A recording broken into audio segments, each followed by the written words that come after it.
Fading slowly, just our bodies laying side by side, sinking till we're halfway underground.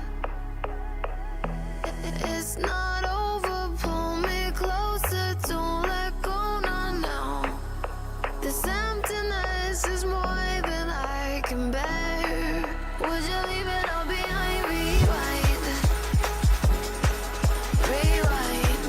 Would you take me back in time to find peace of mind?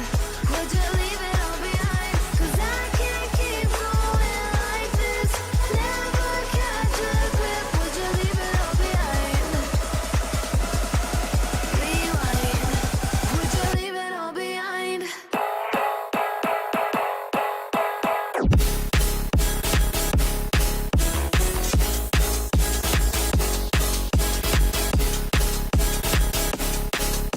Cause I can't keep going like this, never catch a grip. Would you leave it all behind?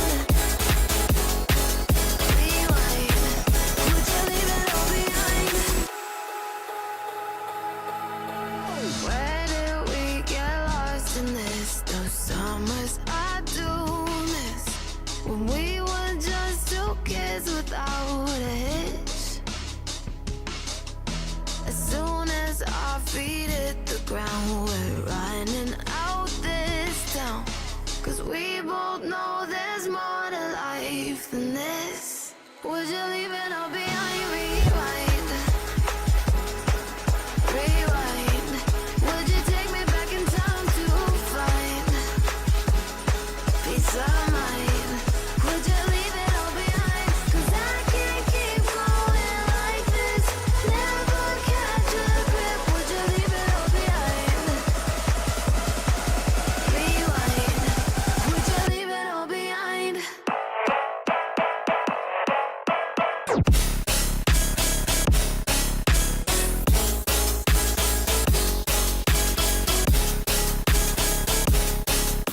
Cause I can't keep going like this, never catch a grip. Would you leave it all behind? Rewind. Would you leave it all behind?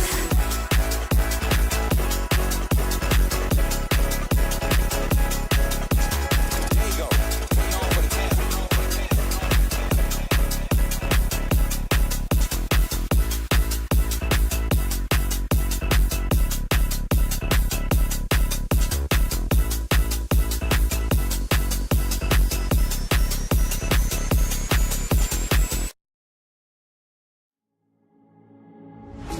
You don't like the lights, but it's camera time. Said take the picture, but you rolled your eyes. Now I'm mortified and still terrorized. Push me behind to get me from my better side. I wanna push you back, but that's all you want. Wanna rub me up, I'm holding back. Tryna get me framed, throw me in cuffs. Said I attacked you, that's just a false truth. No need to argue, and yeah, I've had enough. You follow me anywhere I try to be alone, I find you there. There's more to me, everywhere I try to go alone, I find you there. You follow me anywhere I try to be alone, I find you there.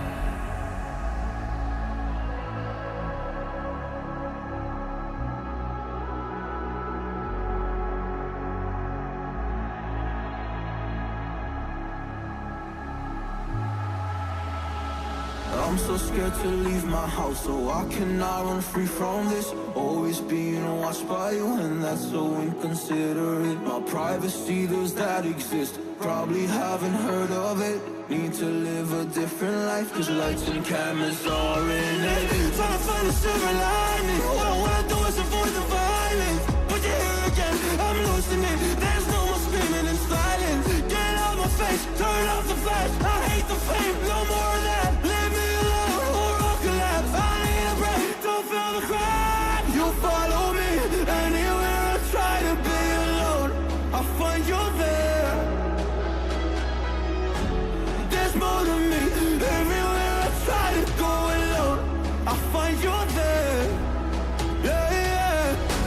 You follow me, anywhere I try to be alone, I find you there.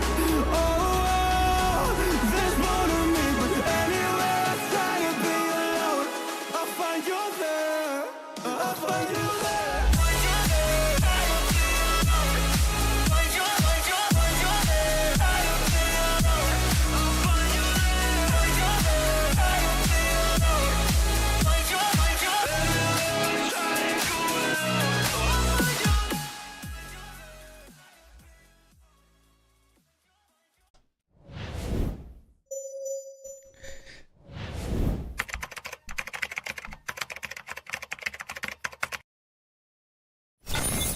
Good morning, good afternoon, and good evening, everybody, and welcome to Friday. Booyah! It is the first full week back.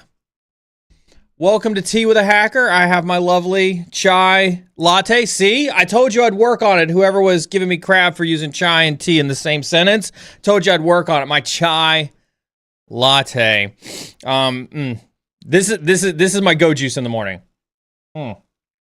Good stuff. I thought about doing like a video this morning and like doing one of those like ASMR shots to be like showing you like all the steps I go through when I make this thing. It's super intricate. It's super interesting. Welcome to Friday.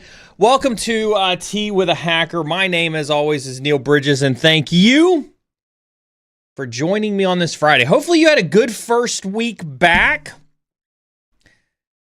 Hopefully you had a good first week back. And when I say first week back, I'm sure some people worked last week as well, but like the first full week is always like, whew, all right, New Year's here, new us. How many of you, drop it in chat, how many of you did the thing where you're like, I'm going to get in shape this year, and you went to the gym really hard this week, and you're like, you're reminding yourself why you need to go to the gym more often.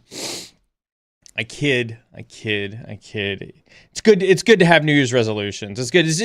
I'm as cynical on New Year's resolutions as I am on the prediction stuff that we did yesterday with Matt. But in all seriousness, we did do a goals stream last Friday. I highly encourage you to go watch the goals stream because I view goals as different than resolutions. Go watch the goals stream and do participate in the goals channel in Discord. I'm super happy to see the activity in the goals channel. We give a huge shout out to Chris Young for putting together an Excel doc as a workbook.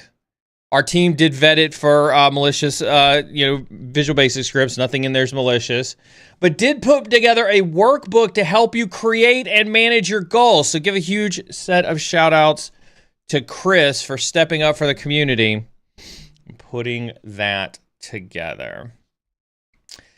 This is our Friday morning Tea with a Hacker. What does that mean? That means I sit here with you, drink some tea, and we pontificate on all the things in the world. All in a while, you all ask questions about whatever's burning on your mind. There's a lot to talk about. I do want to talk about the TikTok ban today. We'll get into that here in a little bit. But this is our Friday morning AMA stream. Real quick, we'll go over the rules super fast. We do have moderators in chat. Moderators are not here to stifle chat. Moderators are here to keep chat free of racist, sexist, misogynistic, elitist, and otherwise toxic behavior. We do have a zero tolerance policy for that type of behavior in chat. Speaking of chats, we are streaming live across LinkedIn, YouTube, and Twitch. Moderators are not here, however, to stifle chat. Moderators are here to make sure that your voice gets heard. We absolutely do love to hear from everybody in the community. And therefore, we do want to make sure that you talk to me, talk to the stream, talk to your fellow cybersecurity peers in your respective chats. They are here to talk and share knowledge with everybody in this community. Speaking of community, make sure you hit that exclamation point Discord. Head over to the Discord where you can continue the conversation of anything we talk about here on stream. You can continue it over on Discord. We do have various career advice things over on Discord, ways for you to connect with your fellow cybersecurity professionals, get advice, get help, get resources. And also, there's usually some parties hanging out at night with a bunch of nerds as we talk about in, pseudo face-to-face fashion, all things cybersecurity. With that being said, drop your questions in chat at any point in time. Moderators will grab them, push them into a chat queue, and then they'll push them up on screen. I'll get a little pop-up box, and I'll answer a question. With that being said, I got a couple things that I want to share with you. We'll hit on a couple of them, while we let some of the questions come in and whatnot. Programming update. I did meet with Jason and the BitLift team to go over final preparations for the threat stream that's going to be kicking off next Tuesday. So mark your calendars. Of course, always make sure you got notifications on the channel. I'm sure the team will go ahead and put a placeholder for it in the place for Tuesday's stream as well. But Tuesday at 11 Eastern, we're going to be doing the inaugural show for the Cyber and Security Threat Brief. I'm excited to be partnering with BitLift. They're an MSP. They're not paying for this spot. They're doing this because they have information that's awesome to be shared with the community. So this is, FCC, if you're listening, this isn't a sponsored post by Research and Imagination, but BitLift is an MSP or a managed service provider. They see thousands of clients on a day-to-day basis. They have an entire SOC team. We've had Noah, who's their director of SOC, on stream before. They have the best firsthand perspective of what is being seen for real attacks in a security operations center, and they have been able to create a threat brief, sanitized obviously to protect their clientele, that allows them to come on stream and talk about what real attacks that they're seeing that kind of differentiates you from some of the news stuff that's going on. And so we're going to get some real world actual intelligence about what's being seen on the front lines from frontline SOC analysts starting on Tuesday. And hopefully that becomes my vision for this, right? Is that becomes like, hey, you've got the news, you're seeing some of the stuff that's happening in the news, but what are the real frontline soldiers seeing? So that you can rationalize where you need to focus your cybersecurity defensive efforts at. So I'm super excited for that. Welcome your feedback. We do have a community feedback channel inside of Discord that is read by everybody on the mod team as well, and we all take it seriously to heart. And so I do need your feedback from that. I am looking forward to that stream. Looking forward to doing the threat brief type of stuff. So that is starting on Tuesday. Super, super excited for that on Tuesday.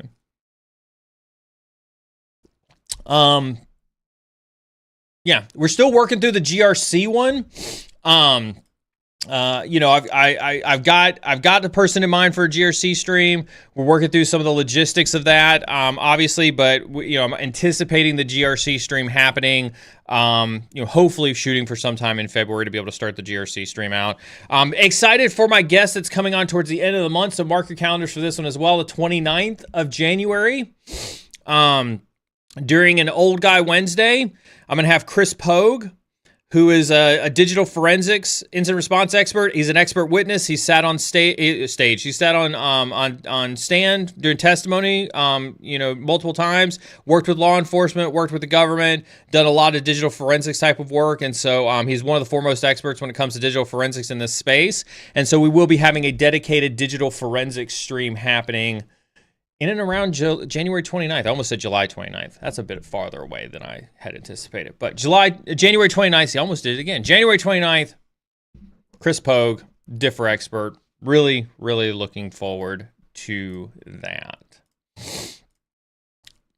What better way to kick off the questions than a question from Callie? How can I be as awesome as you? I do not like... I do not think I'm that awesome. As a matter of fact, I thought I had a pretty shitty week this week. I'm not gonna lie to you guys. Like, I thought I had a pretty shitty week this week. This is one of those weeks where I did not handle stress very, very well. I'm just gonna be 100% honest with you. And I'll tell you, I knew it was bad yesterday because I was trying to relieve my stress by going to my happy place, which was swinging the golf club on the simulator. And, nothing was working right. Nothing was working right whatsoever. I mean, I could have looked like Beardsec trying to navigate wooden stairs with wooden floors and socks. Like, that's how bad my golf game was. I said that because he's in my ear. It was bad. And so, like, everybody gets stressed, and it doesn't make you feel awesome, right? It's quite honestly, like, that's actually putting it pretty mildly, right? Like, I share this with you to let you know that, like, everybody gets it, right? Everybody gets those moments where nothing's going right. There's pressure coming from every which way that you can imagine. I very much felt like that cartoon with the person who's sitting at the table and everything's on fire around them, and just trying to remind myself that, like, this is fine.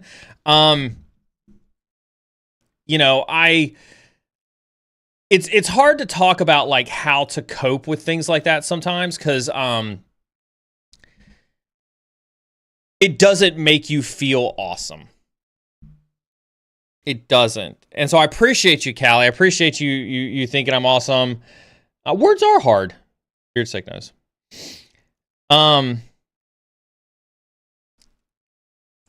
I don't have any good words of wisdom for you, and that's rare for me because I'm still kind of in the throes of dealing with how do I regain some of my awesomeness. I really super appreciate Matt yesterday who was like,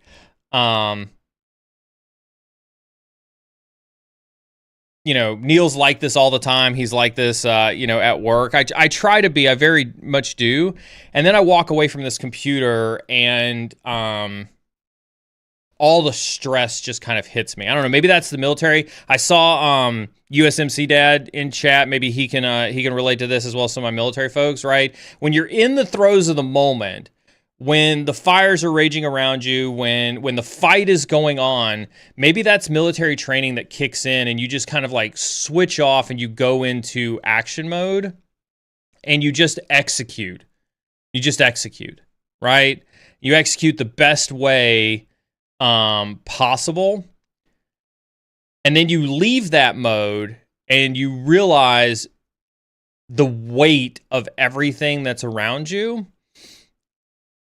And then you start to feel that weight on you, and it becomes pretty stressful. So, I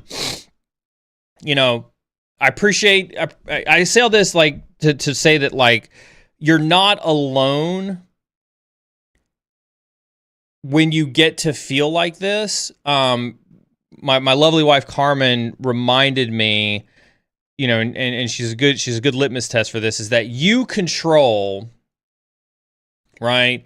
You control your reactions to the stressors that happen around you, right? You can't control anybody else. You can't control the scenarios. You can't control the medical events that happen in your life. You can't control any of that. But what you can control is you can control your responses. You can control your reactions to that. And so, I would say focus on that. Focus on the things you can be in control of. And Callie, that would be my advice to you, is if you want to be awesome, learn on being able to focus on yourself, control your responses to emotion, and focus on responding awesomely.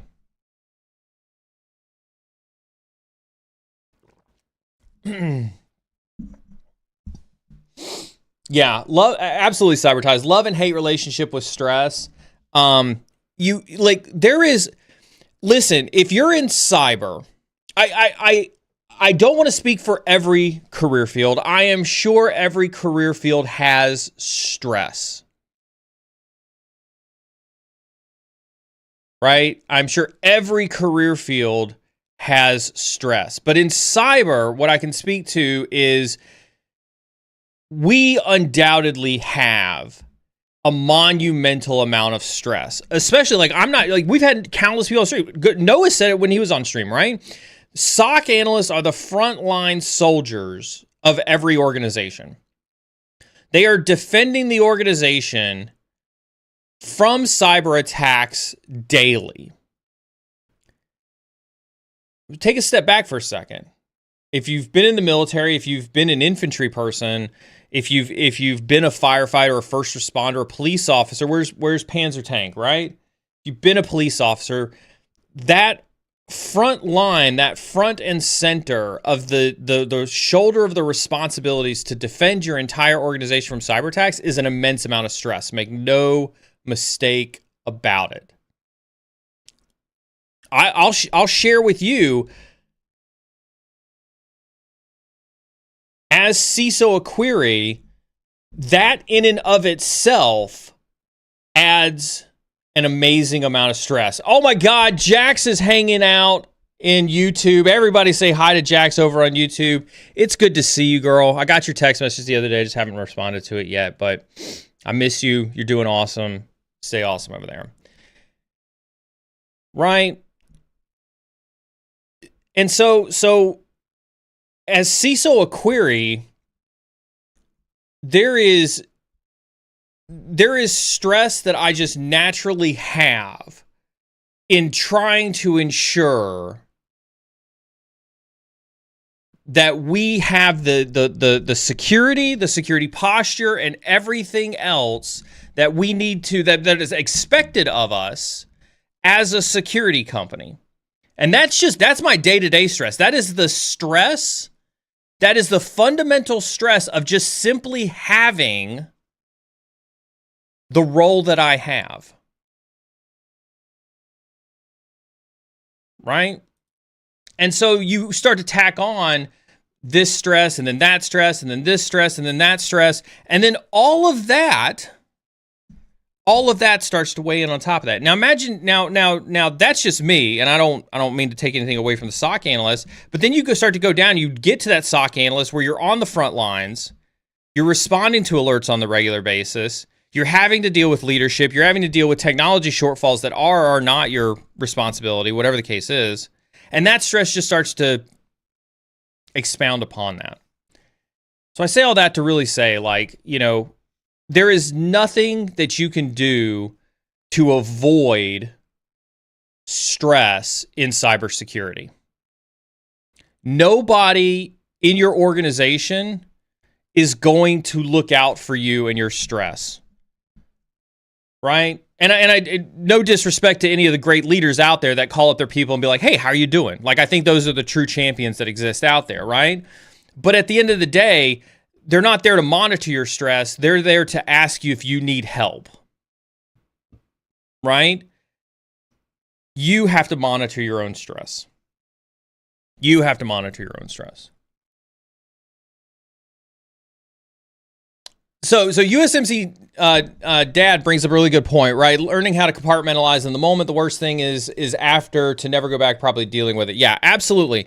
One of the things that I love to talk about is crisis management, right? And so if you've ever been in an incident, and I don't know if I've told this story before, but we were, when I was leading the security operations team for Abbott, I was on site. This was before COVID, long before COVID. And the CISO's office was on the other side of campus. And so we would always have the staff meeting on the other side of campus with all of his staff and everything else. And so I remember walking to staff meeting one day, and I get a call from my incident response director, and he's like, hey, Neil, we've had a phishing incident where it was one of those phishing campaigns where somebody had sent a phishing email to an employee. The employee had become a victim of that phishing email, and then that email account was used to basically hit all the distribution list to send email out to other targets so that it looked like it was sourced from our company. Very common TTP there. And so I'm walking to staff meeting, and I'm asking all the questions from my IR director. What about this? What about that? What's the impact? How many people? How many emails? Blah, blah, blah, blah, blah, blah, blah. Getting all the details because I know I'm going to have to brief somebody on this here in like less than 45 seconds as I walk across campus. So I get to staff meeting. We sit down. Bobby, who's CISO at the time, does the colloquial introductions and everything else like that to get the meeting started. And I said, hey, Bobby, real quick before we get started, I just want to let you know, and we'll just kind of share this with everybody here in the room, right? The team, is responding to an incident currently. Here's my typical threes, right? Like what, so what, now what, right? So I gave him the what, told him what had happened. I told him so what, and I said, listen, this only affects about 300 email accounts, and the team was able to respond to it pretty quickly, and so they're handling it right now, but I just wanted to make you aware of it here. And again, I respect Bobby immensely. This isn't a slam on Bobby whatsoever, but at the time, Bobby's immediate reaction was to freak out, right? CISO starts to freak out. And he's like, well, do we need to pull the fire alarm? Do we need to get everybody in a conference room and have an all hands on deck, wake everybody up type of moment where we respond to this incident? I'm like, no, it's not. We got this. It's fine. It's being handled. The team's got everything that they need. They are resolving the issue. Well, but what if this and what if that and what if this and what if that? I'm like, Bobby, calm down. Chill out. I didn't say chill out, obviously. I was trying to diffuse the situation, right? And he stops for a moment. He goes, Neil, how can you be so calm in a moment like this? And my first response, this was actually really my first response to him. I said, well, Bobby, somebody's got to be calm, right? Somebody's got to stay calm, right? And that's that compartmentalization that USMC dad talks about, right?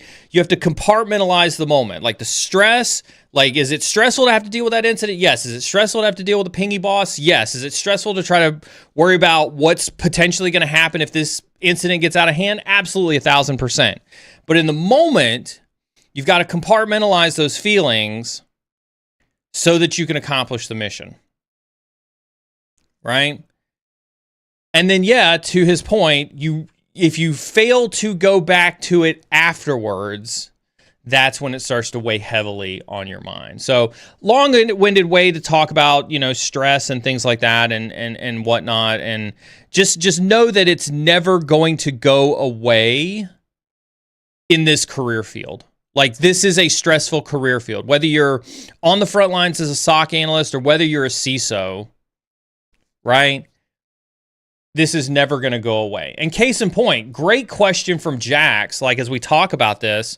And I give a huge shout out to Jax, right? Jax, most of you know Jax from her content on stream. Two Cyber Chicks with Erica McDuffie. I've been on with them several times. I love talking with both of them. Super awesome professional. She was in consulting, and now she's a very very high profile executive for a large ed tech company, publicly traded ed tech company. I've been working with her closely, obviously for a number of years, but I've been working with her closely, at the company she's at now and talking with their CISO on the regular. And so, I understand where she's coming from with this question, which is, could you share how you balance different personalities at work, particularly when you need something from challenging individuals? And I share this a lot, right? Because listen, I've got a couple. Like most of you know me right now. When I stop and I pause and I say, "Listen, I'm about to say something controversial."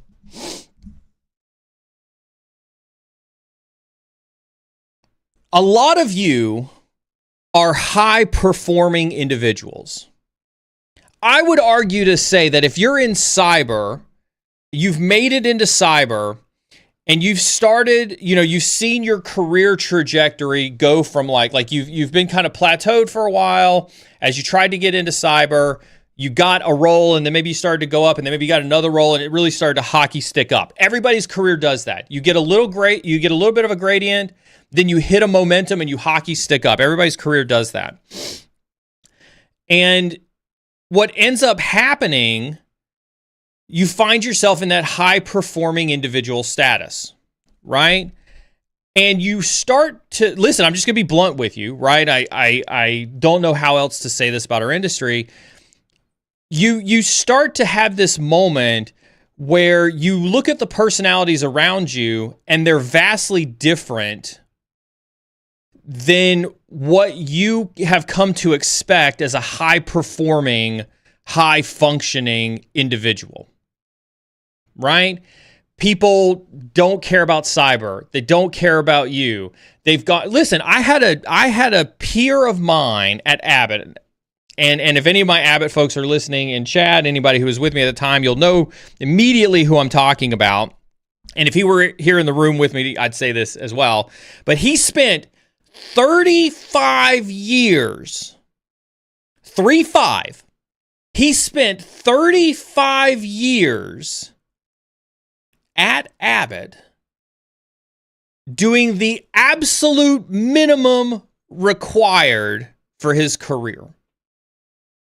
The most mediocre person you could ever imagine. And he did it because he was successful in progressing the pay grade ranks doing that.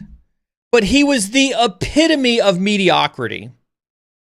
Never took responsibility, didn't want to have any responsibility, always wanted to be, he survived by being confrontational. He was that person who was confrontational to a point that you never wanted to work with him, and therefore he never actually had to do any work. Right? That's his personality type. Right? And so I say all that to say, like, you're always going to be surrounded by people that you either have to work for yourself, will work next to you as a peer, or potentially could work for you in your organization. It will happen everywhere. You will never escape it. Come to grips with that right now. Everybody who's hearing my voice. And so when I hear questions about challenging people, what we're really talking about is we're talking about people who don't perform at a level that you expect them to because you have become this high-performing individual. And so you have to figure out a way to work within the confines of the environment that you're given. Right? You almost have to be a psychologist in a way in terms of your ability to read the room. You have to build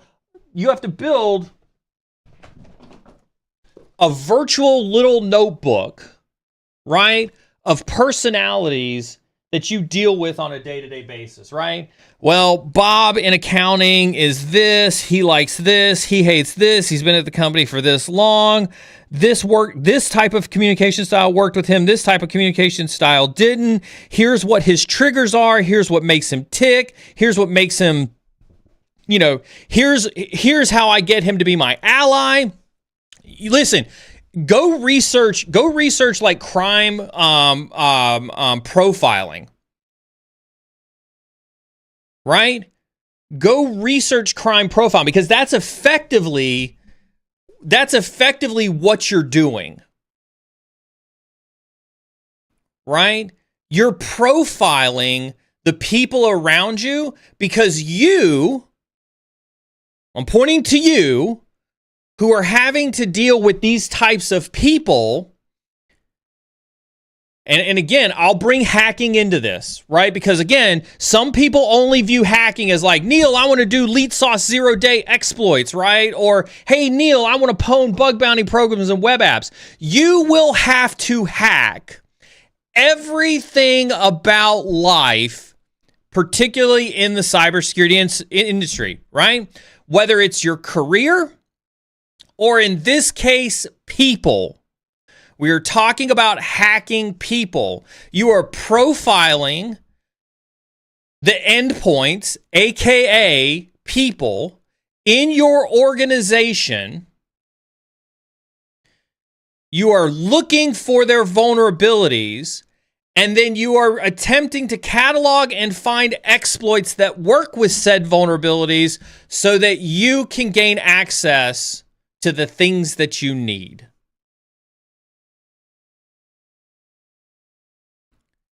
That's what you have to remember when dealing with challenging personalities, right?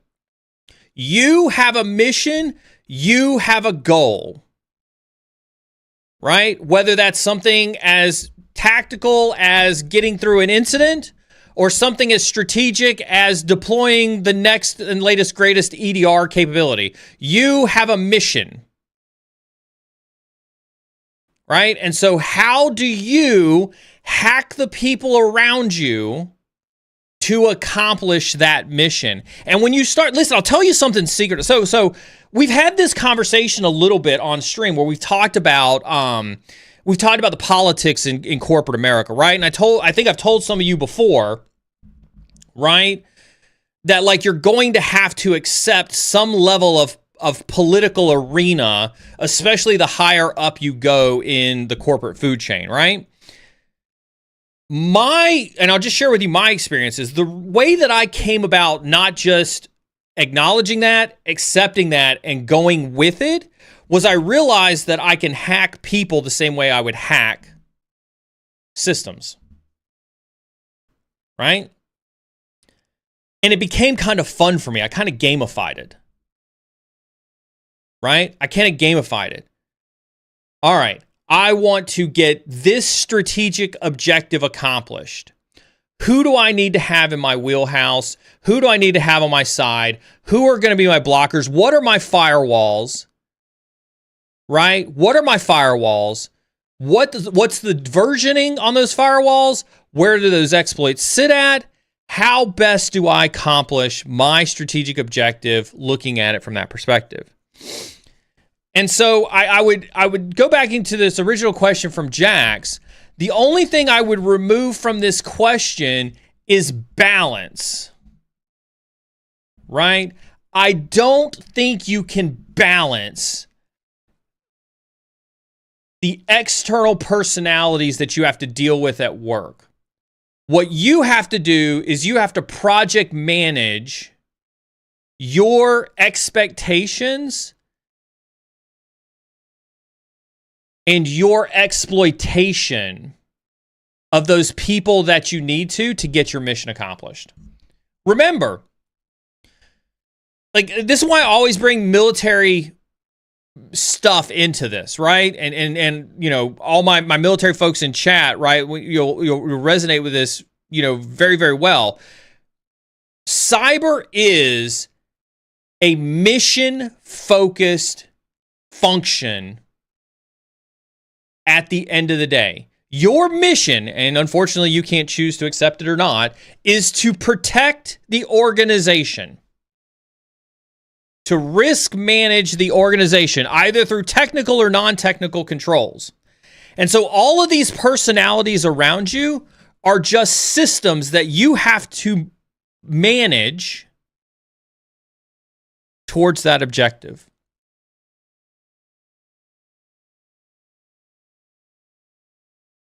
I love this question. People will be harder for your success than any technical challenge you will ever come across. Period, dot, hands down, end of discussion. You can be the smartest technical person in the world, but until you figure out how to handle different personalities at work, until you figure out how to hack people, you will never be as great as you think you can be.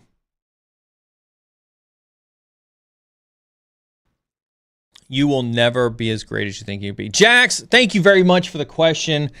I appreciate you. We got to do coffee in the next couple weeks, although it's going to snow this weekend here. Hopefully you're, don't be out on the roads this weekend. It's going to snow pretty bad. It's going to snow pretty bad.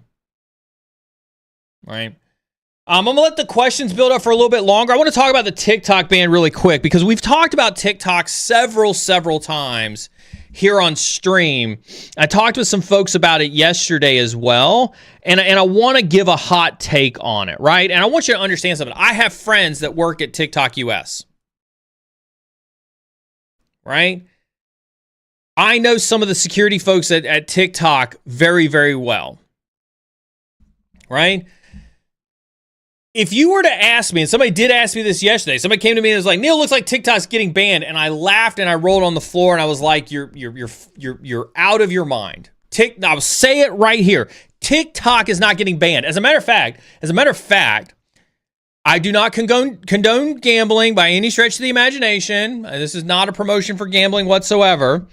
But there's a fantastic website out there called Polymarket. Some of you may have heard of it or not. It's a predictive. It's measuring personalities, which you know I'm a huge fan of. And they are saying that there's a 58% chance. The population currently believes that there is a 58% chance that TikTok is getting banned in the US before May of 2025. Polymarket, fantastic website if you want to join in on some social predictive analytics. Again, I don't condone gambling. This isn't a promotion for gambling. Polymarket did not pay me to say that. So there's a lot of things that are going to go into this TikTok ban, right? That I think people need to be just a little bit more realistic about. First and foremost, the number one thing, right? Our jobs in cybersecurity is risk management. Hold that thought, Bryant. You're going to like where I'm going with this. There is no current example, despite multiple investigative attempts, there is no current example to substantiate the claim that TikTok China, that ByteDance in China, has access to US data. There is zero investigative proof or data to back that. It has been debunked 9 ways to Sunday.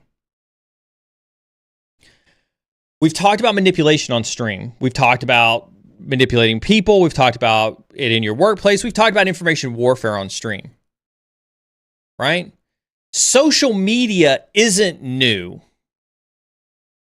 right? Social media has been around for a long time, right? Social media has been around for a really long time because social media has the ability to hack billions of people's personality types in one fell swoop. Whether that's for the latest dance trends, whether that's for the latest shopping, whether that's for my golf swing, right? I can sit there and scroll through TikTok and 70% of my feed will be golf stuff, right? Social manipulation, that's what social media companies have been at for years. TikTok US is its own separate company with their own separate servers hosted here in the US by Oracle, governed and managed by a third party here in the US, audited by a Big Four firm here in the US.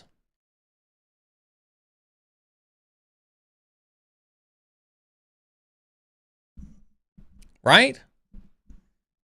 And they've got more eyes on them as a social media company than any of the other social media companies. Even if we just limit the other social media companies to Facebook, X, right? And when I say Facebook, Meta, like all the Meta things, right? Facebook, Insta, Threads, right? Meta, X, right? Snapchat, right? They've been under more scrutiny than any other social media platform. So that's the second thing. The third thing is, do you realize how technologically improbable it is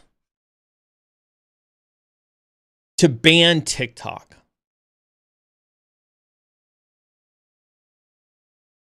Technologically improbable it is to ban TikTok. What they're saying is that the entire company, the billions of dollars made by the company itself, would shut down, close every server in the US, and then you would then have to compel the phone carriers, the app store companies, and then how are you going to enforce them uninstalling it on every mobile device? It is absolutely improbable. And so I do think that there's a little bit of people are having the wrong conversation around the TikTok ban. And this is why it's cybersecurity related, right? And I think this is what's important to bring this back. This is why I bring this up in this forum, because again, we're not here to talk about politics. We're not here to talk about anything like that. We're here to talk about the cybersecurity implications, right?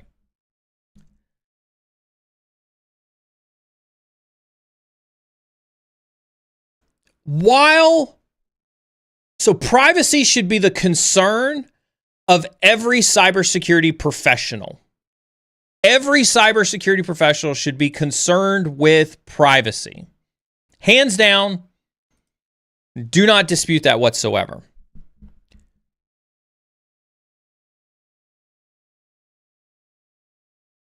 Every person, from a self-respecting personal perspective, should be concerned with their privacy, right? I know I've caught some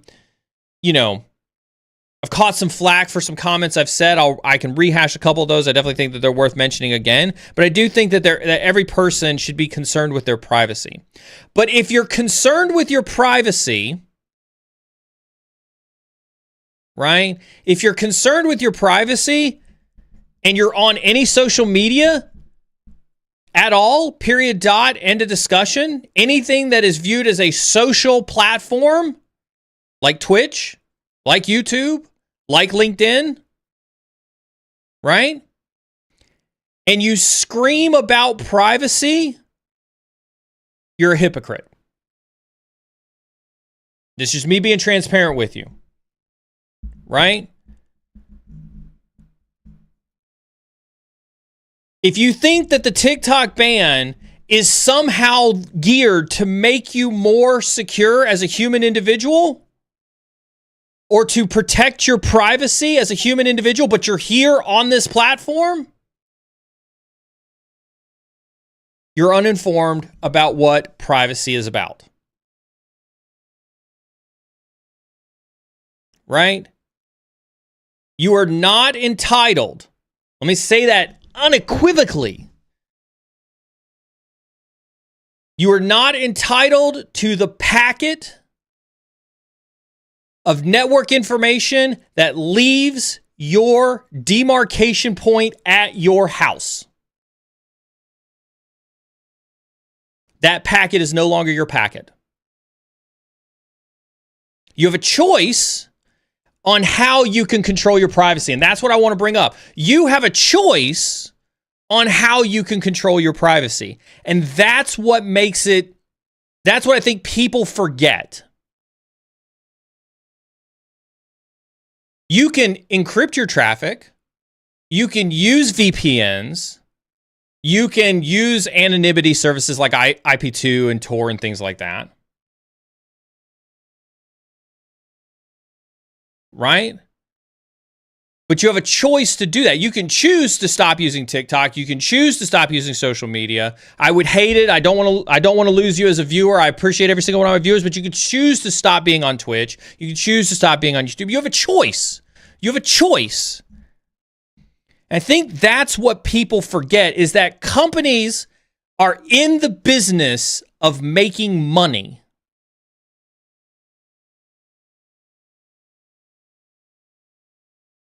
And they will sell your stuff 9 ways to Sunday to make said money. And you're not entitled to a single thing in contrary to that.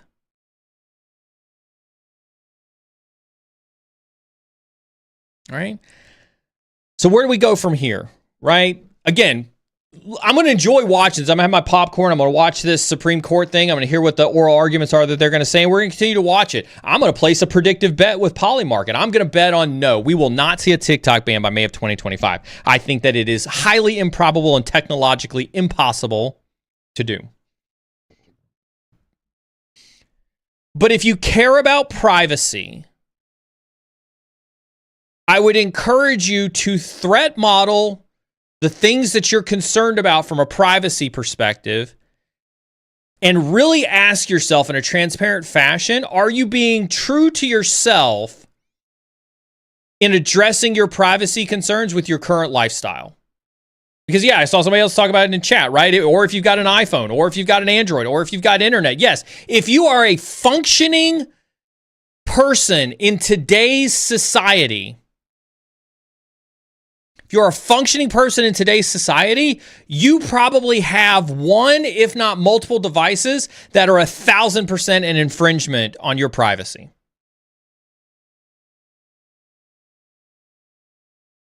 Right? So unless you're prepared to throw every single one of those out the window, TikTok is the least of your concerns. Let alone we get back to principle number one, which is that there's been no discernible evidence or example or proof that China is asking TikTok US for your data. Will I admit that TikTok and all social media platforms are ripe with influence operation campaigns? Without a doubt. Hands down.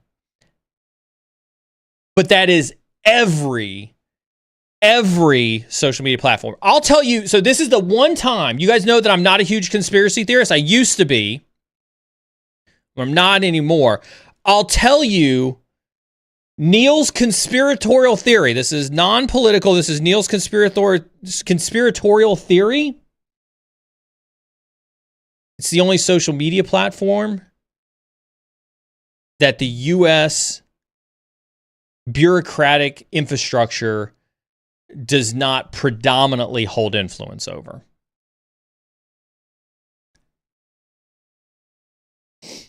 Go back to military days. That's my take on it. Love to hear your take on it. Fight me if you think I'm wrong, but I do hate some of the rhetoric that goes back and forth, because I do think some of you, and I am speaking broadly, not you in chat, I think I'm saying broadly to the world, are getting so caught up in certain messaging. You're getting caught up in influence operation. You're not going back to militaristic principles and looking at it like a weapon system, right? But look at it like a weapon system compared to some of the other stuff that exists out there.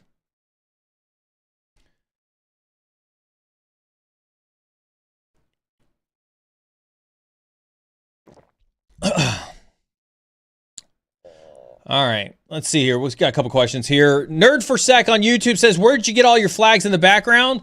Lots of history. Obviously, Attack IQ's on this side. Attack IQ was a longtime sponsor of the stream. We worked with them for about 2 years. The downturn of the market, obviously they're not a sponsor of the stream anymore. But I've always enjoyed their product. I think they're awesome people over there. I've had a good time hanging out with the folks at Attack IQ. And so, I'll leave it up. I'm not going to lie. I've had some conversations with some folks about replacing that. There may be a new flag coming up here for this one. US Cyber Games. The team here, was a huge supporter of US Cyber Games when it was first, kind of starting. We did one of the biggest, huge. You give a round of applause in chat to the mod team. The mod team pulled together in Black Hat. I think it was, keep me honest, Beard. I think it was 21. It was right before I got cancer, so it was either 21 or 22. Pulled together it was 22, thanks. To do, kind of a similar, there was one in 21 and one in 22. I couldn't remember which one it was. But this mod team that we've got here was asked and stepped up to the plate to lead not one but two U.S. Cyber Games events and absolutely decimated it. We absolutely crushed it. So much so that they had asked us to basically use our mod team for future, U.S. Cyber Game events because it was run in a professional, fashion. We did our one of the first major ones that we had done with U.S. Cyber Games was, I think it was springish or so of 2022. Where we did something like, what was it, guys? We did, it was like 6 or 8 hours worth of a hackathon or something like that. We had multiple guests, the team, just to give you an idea, right? Like our mods aren't like, let me tell you the superpower that our mods have, right? They're all professionals. First and foremost, they're all professionals, and they're all experts in their respective arenas, right? They're all experts in their respective arenas. And so we got challenged in spring of 2022 with doing an 8-hour live stream hackathon with US Cyber Games. Right? And it wasn't just about like sitting here on stream and like, hanging out in chat and like, keeping chat from, acting a ruckus and things like that. No, we had one mod. We had something like, we had 4 or 5 or 6 guests or something like that, that were coming on throughout the day. And so the mod team would grab the guest, take them into a restream green room, audio and video check them before putting them into the green screen room in vMix, communicating with me, communicating with the Cyber Games team. We'd bring the guest on. We would do very much like sports commentary with them, where we would do an interview. We would comment for a few minutes on what was happening at the hackathon.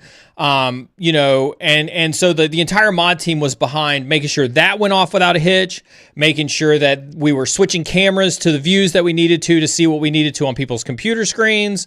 They were giving me cues in my ear whenever things were and weren't happening. Mod team was pivotal in all that. And so I keep the US Cyber Games flag up as a testament to just how awesome, like that's my visual cue as to just how awesome the mod team is, because they were able to pull together in an amazing fashion to support probably one of the largest streams we had ever done in our streaming history with the US Cyber Games. They did an amazing job. I have one that you can kind of sort of see back over there. I've got a Boss of the Sock from Splunk hanging out over there. That's what that one is. That one I'm super proud of. I'm proud of that one for the team that we built at Abbott. So if any of my Abbott folks are listening, I'm always super proud of you. I keep that Boss of the Sock one as a reminder for how awesome of the team we built at Abbott. We built a security team from nothing. They didn't have anything in place in there whatsoever, right? And so we built a security team from nothing. We did 2 acquisitions. We acquired Splunk. We sunsetted some very, very legacy stuff. We brought in Splunk. We built a world-class security team. And so the first year that my team got to participate in Boss of the Sock, which at the time was an in-person event, they put you against other security operations teams, right? So there was teams from the government there. There were teams from much bigger organizations than Abbott at the time there. And they've got these challenges that are very much security operations and IR related challenges. My team took second place in that event their first time out the gate. And so I keep that there as a reminder that when you got a kick-ass team around you, you can do pretty much anything, right? And so a lot of the things that you see around me are reminders more than they are anything else. For a lot of the awesome stuff. If I could turn my camera this way, there's a lot more stuff over here. Everything that you see here in the room, there's some stuff down here on the bottom. I've got like some certifications. I've got my Air Force ribbons, my Air Force medals. There's a meaning behind pretty much everything inside of this room. So I'm super, super proud of anything that's inside of this room. So that was it about the flags. Thanks for asking. I appreciate that. The dog doesn't mean anything. I that this is my marquee. I kind of put like anything up in there just to kind of like put something awesome in the background. Carly says, it may be a little earlier, but are you going to any events or have any meetup ideas for 2025? Yes. Yes to all of those. Yes to all of those. There is currently a discussion about which speaking events I'm doing. Obviously, if you want me to come speak at your event, I speak at community events all the time. There was a member of the community, one of your peers in the community, who asked me to come down to Camp Lejeune and speak to the Defensive Cyber Organization down at Camp Lejeune. I got in the car one morning, drove all the way down to Camp Lejeune. It was a 2.5 hour drive, drove down to Camp Lejeune, and then drove back. So happy to come to your organization and speak.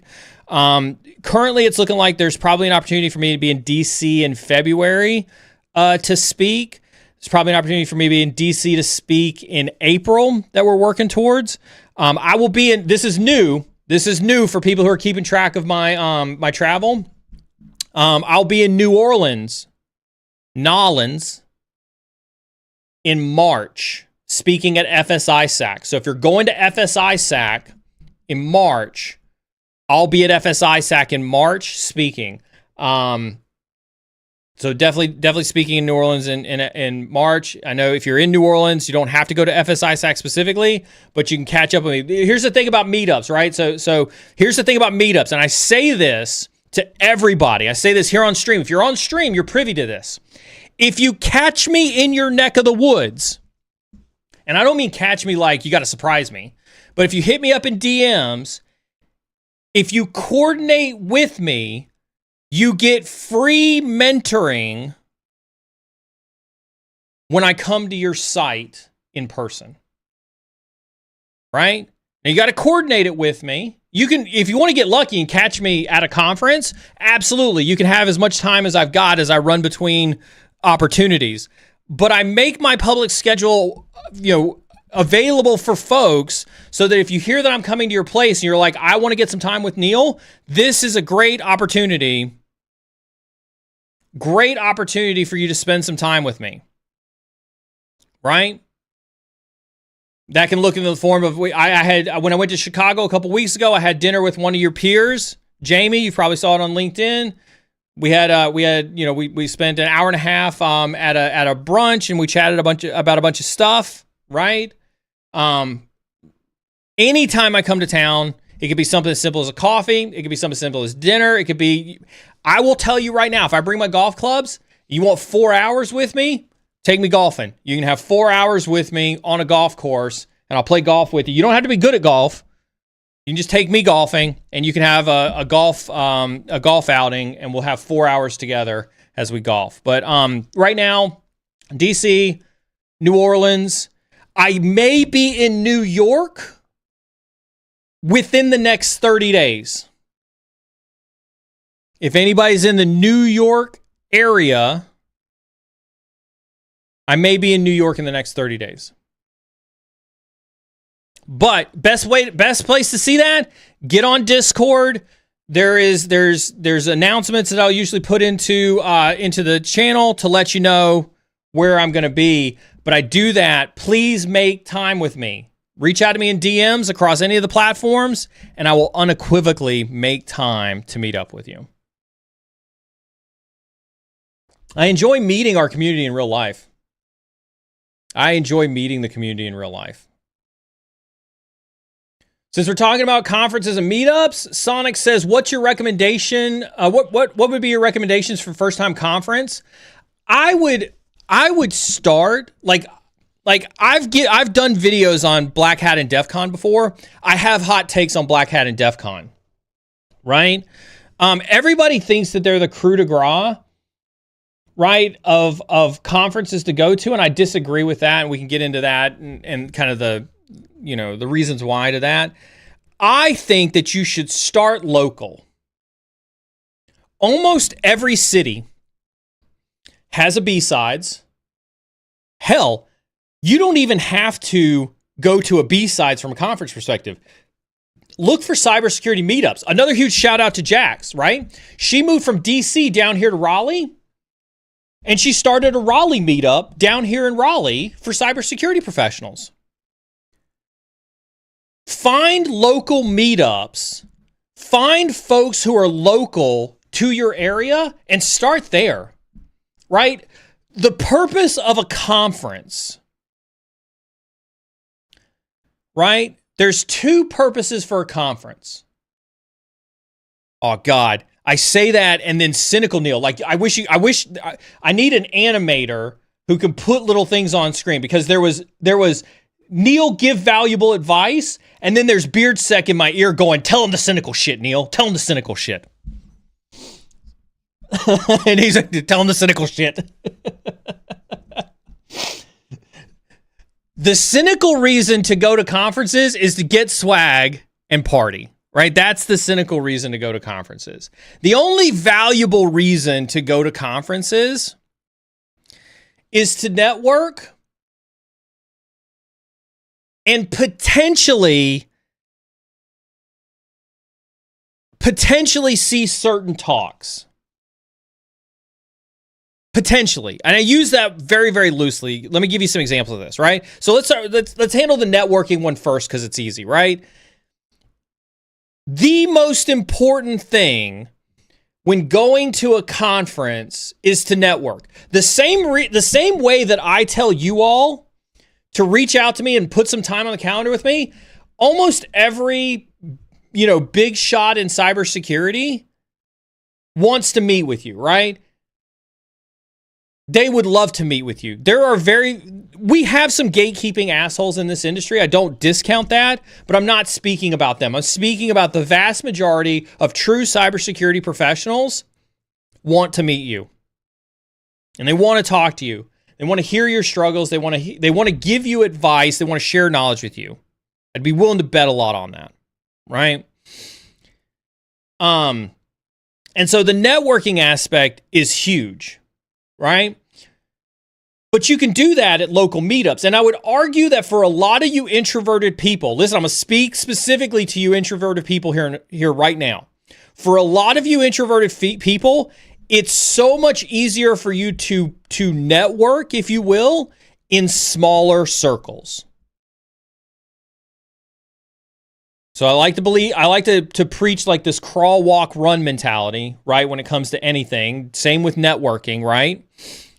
Crawl in networking is going to local events, right? I love it. Somebody in chat says, that's me. I know it's you. It's a lot of people.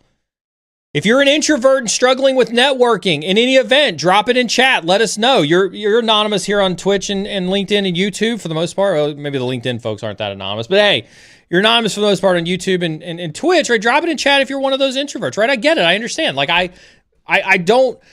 I still struggle with meetups, right? I still struggle with meetups.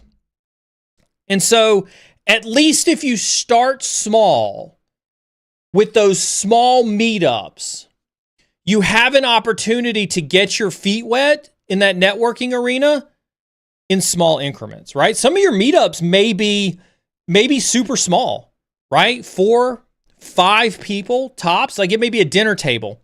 That's the best place for you to get started with networking, right? And so that's what I would recommend for your first time conference, is to start with a meetup, right? Start with a meetup. Now, the second reason to go to a conference, the non-cynical second reason to go to a conference, is potentially the talks. Now, this is a little controversial, right? This is a little controversial. And what I mean by that is, big conferences, when people get selected to speak at Black Hat and DEF CON, those talks are going to be put on the internet, right? There is a level of publicity. Like if you get asked to give your talk at Black Hat and DEF CON, it will eventually either make its way to YouTube, make its way to a Medium or a Substack blog. It will make its way to some other content platform. However, that goes down. I don't want to say that the conferences are lower quality after that, but there's definitely a hidden rule, if you will, when it comes to the hierarchy of conferences. So let's take B-Sides, for example. B-Sides is a local conference. Almost every city in America, major city in America, has a B-Sides, right? And it's to encourage local participation in the cybersecurity community. That's its entire goal and focus, right? And so they highly encourage, and by encourage, what I mean is that they look for local speakers. They may bring in a keynote. They may bring in a person like me to keynote to show that the conference has a little bit of prestige or has a little bit of oomph to it, to bring in a more international perspective onto something. That happens, right? But they very much prioritize local-based speakers because they want to hear from local cybersecurity professionals. And also they have smaller budgets, and so they're not going to be able to pay speaker fees and things like that for speakers to come in, right?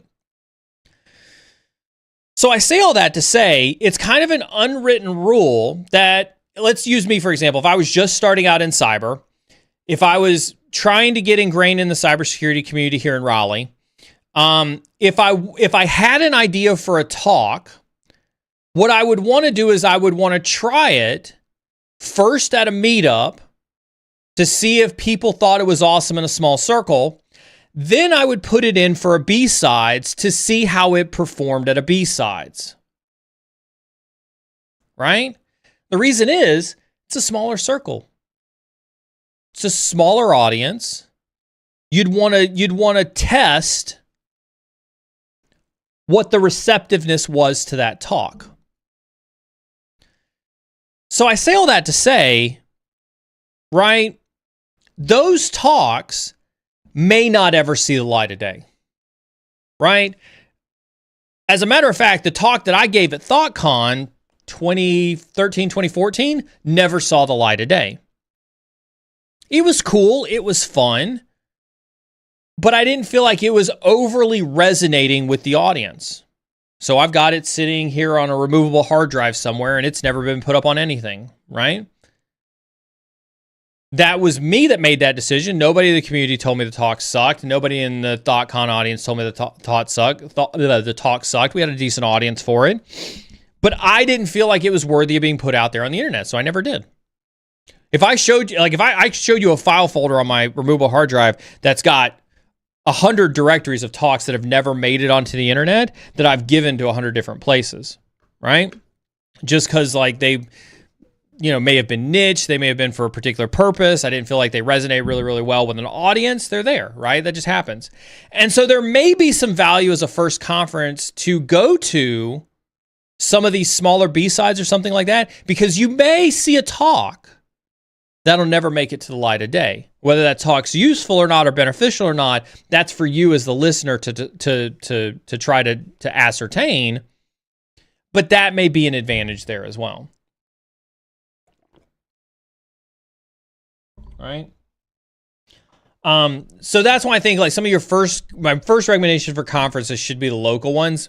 Get your toe wet. Don't go diving into Black Hat and DEF CON.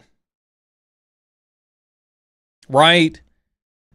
They have lost their luster over the years. I can't begin to stress that enough. I can't begin to stress that enough. They are not what they used to be. It happens, listen, just like the TikTok, the social media conversation we had, there is influence at these conferences. And where there is influence, marketers want to get in the way. Go back to yesterday's stream with Matt, right? When we talked about marketing, we talked about AI, right? Marketers have a job to do. Right? Marketers have a job to do. Marketing's job is to convince you through FOMO that their thing is the best thing in the world.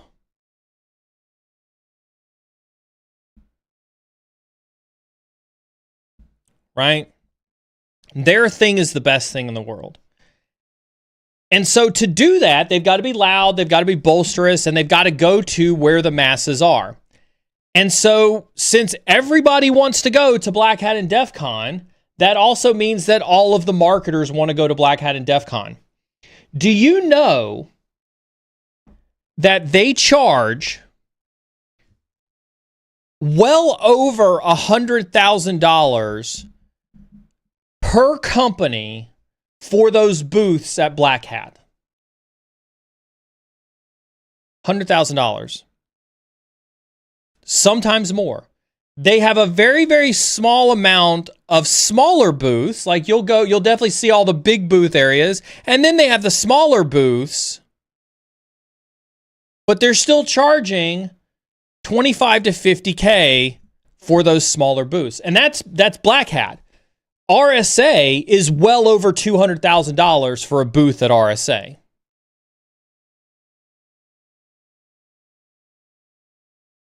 Right? It's nuts. So if you think about 200 or 300 vendors at Black Hat and RSA at $100,000 to $200,000 a piece, where's all that money going? It's not in speaker fees, I can assure you that. The people who teach there, they still have to charge. Those days at Black Hat Academy beforehand, they still charge. Right? To go attend those classes for those Black Hat education sessions. Right? And so it's not going to those education companies. I have yet to see a charity list of where they're giving that money to. I have no idea where that money's going to. I don't know how much the Mandalay Bay charges. So I'm not trying to say that it's going to anything nefarious. I'm not trying to say that they're out there scalping the money. I don't know. My point is that they're charging a lot of money to give marketing companies an opportunity to separate you from your money. At least when you... Now, listen. Now, every conference has to pay for expenses. Like, I'm not here to say that there's no expenses to pay for a conference. Like, I'm not here to say that whatsoever. I am a capitalist. People got to make money, right? Eventually, every organization has to take money from somebody to pay for their expenses. You have to decide when that interest of that money has overtaken the core principles and values of what it's like to be at that conference. So back to the reason I talk to you guys, teach you critical thinking, teach you how to read the world around you. Don't go to Black Hat and DEF CON simply because, oh, they're the best hacking conferences in the world. They're not. They're hands down not the best. Let's just get that out of the way right now. They're the best marketing conferences. If you want to go see the marketing engines at work, go to those conferences, right? It may be the largest gathering of folks, and therefore you may have a higher probability of getting to network with some people. That's a fair reason to say you want to go to Black Hat or DEF CON. But the content isn't exclusive. They're not going to show you anything that's not going to appear on YouTube or a Medium blog at some point in time. Right? Sure, they've got villages, but as Beardsec talked about in chat, in Twitch chat, if anybody saw it, right? DEF CON is overwhelming. To try to get into some of these villages to do anything, like if you're not there with all the sweaty folks, like any of my Fortnite players in chat, any of my Call of Duty players who play with a bunch of sweats in Fortnite and Call of Duty, right? You got to be that level of sweaty to get to some of these villages and some of these, smaller, venues first thing in the morning. Right? And stay there all day. Not be willing to give up your seat because somebody's waiting to take your seat. Right? And so that could really put a hamper on your ability to enjoy some of those conferences.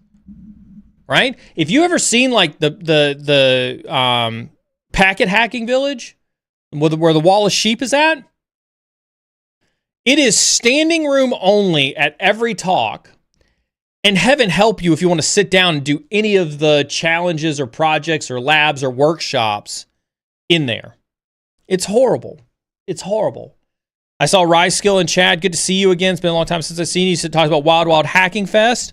I love John. I think John does some amazing stuff. He's been doing that one for a while. You know, hopefully it lasts a long time, right? Everybody remembers DerbyCon. Eventually DerbyCon, you know, Dave had to get out of the business of doing DerbyCon for a lot of drama. Drama and money comes from everybody, or comes to everybody at some point in time. Time will only tell how conference promoters respond to it. I wish nothing but the best for all of those. Wish nothing for the best for all the conferences, especially John's a super awesome dude. I hope John keeps Wild Wild Hacking Fest going for a long time.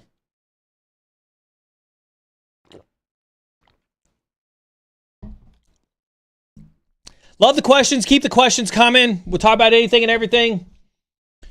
Streaming live across LinkedIn, YouTube, TikTok, or I almost said TikTok again, Twitch.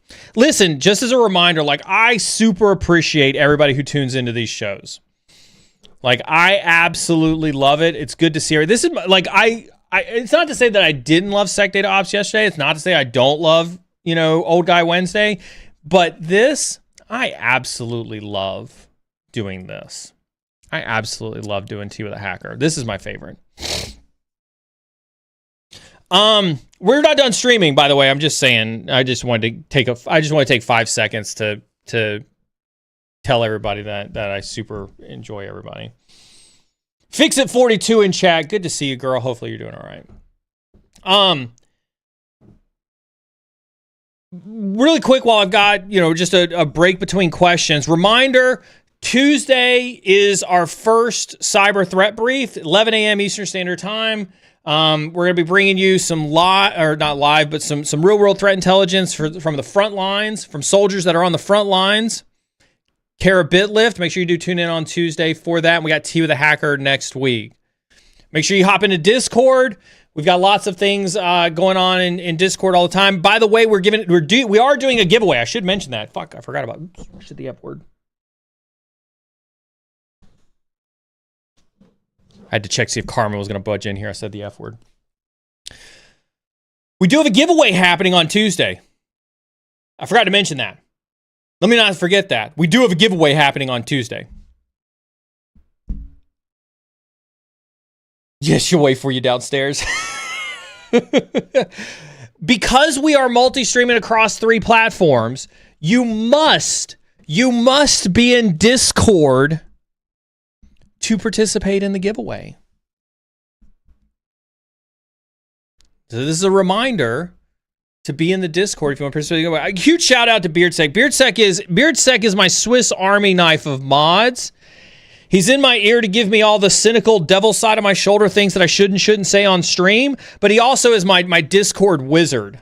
If he left me today, it'd be like, it'd be like, where's the bills? Where does all the money come from for the bills? I wouldn't know how to run Discord if it wasn't for him. He's definitely my Discord wizard. He figured out, he found a really good way to, I say he figured it out. What he did was he read the effing manual and figured out how to make the bot do the giveaways in Discord. So you'll see that there's a giveaway channel in Discord. Make sure that you are subscribed to the giveaway channel in Discord. There's also a reminder. There's a stream notifications on there. Make sure you're subscribed to the stream notifications in Discord as well. But make sure you are subscribed to the giveaway channel for the giveaway. We will start the giveaway on Tuesday in Discord. So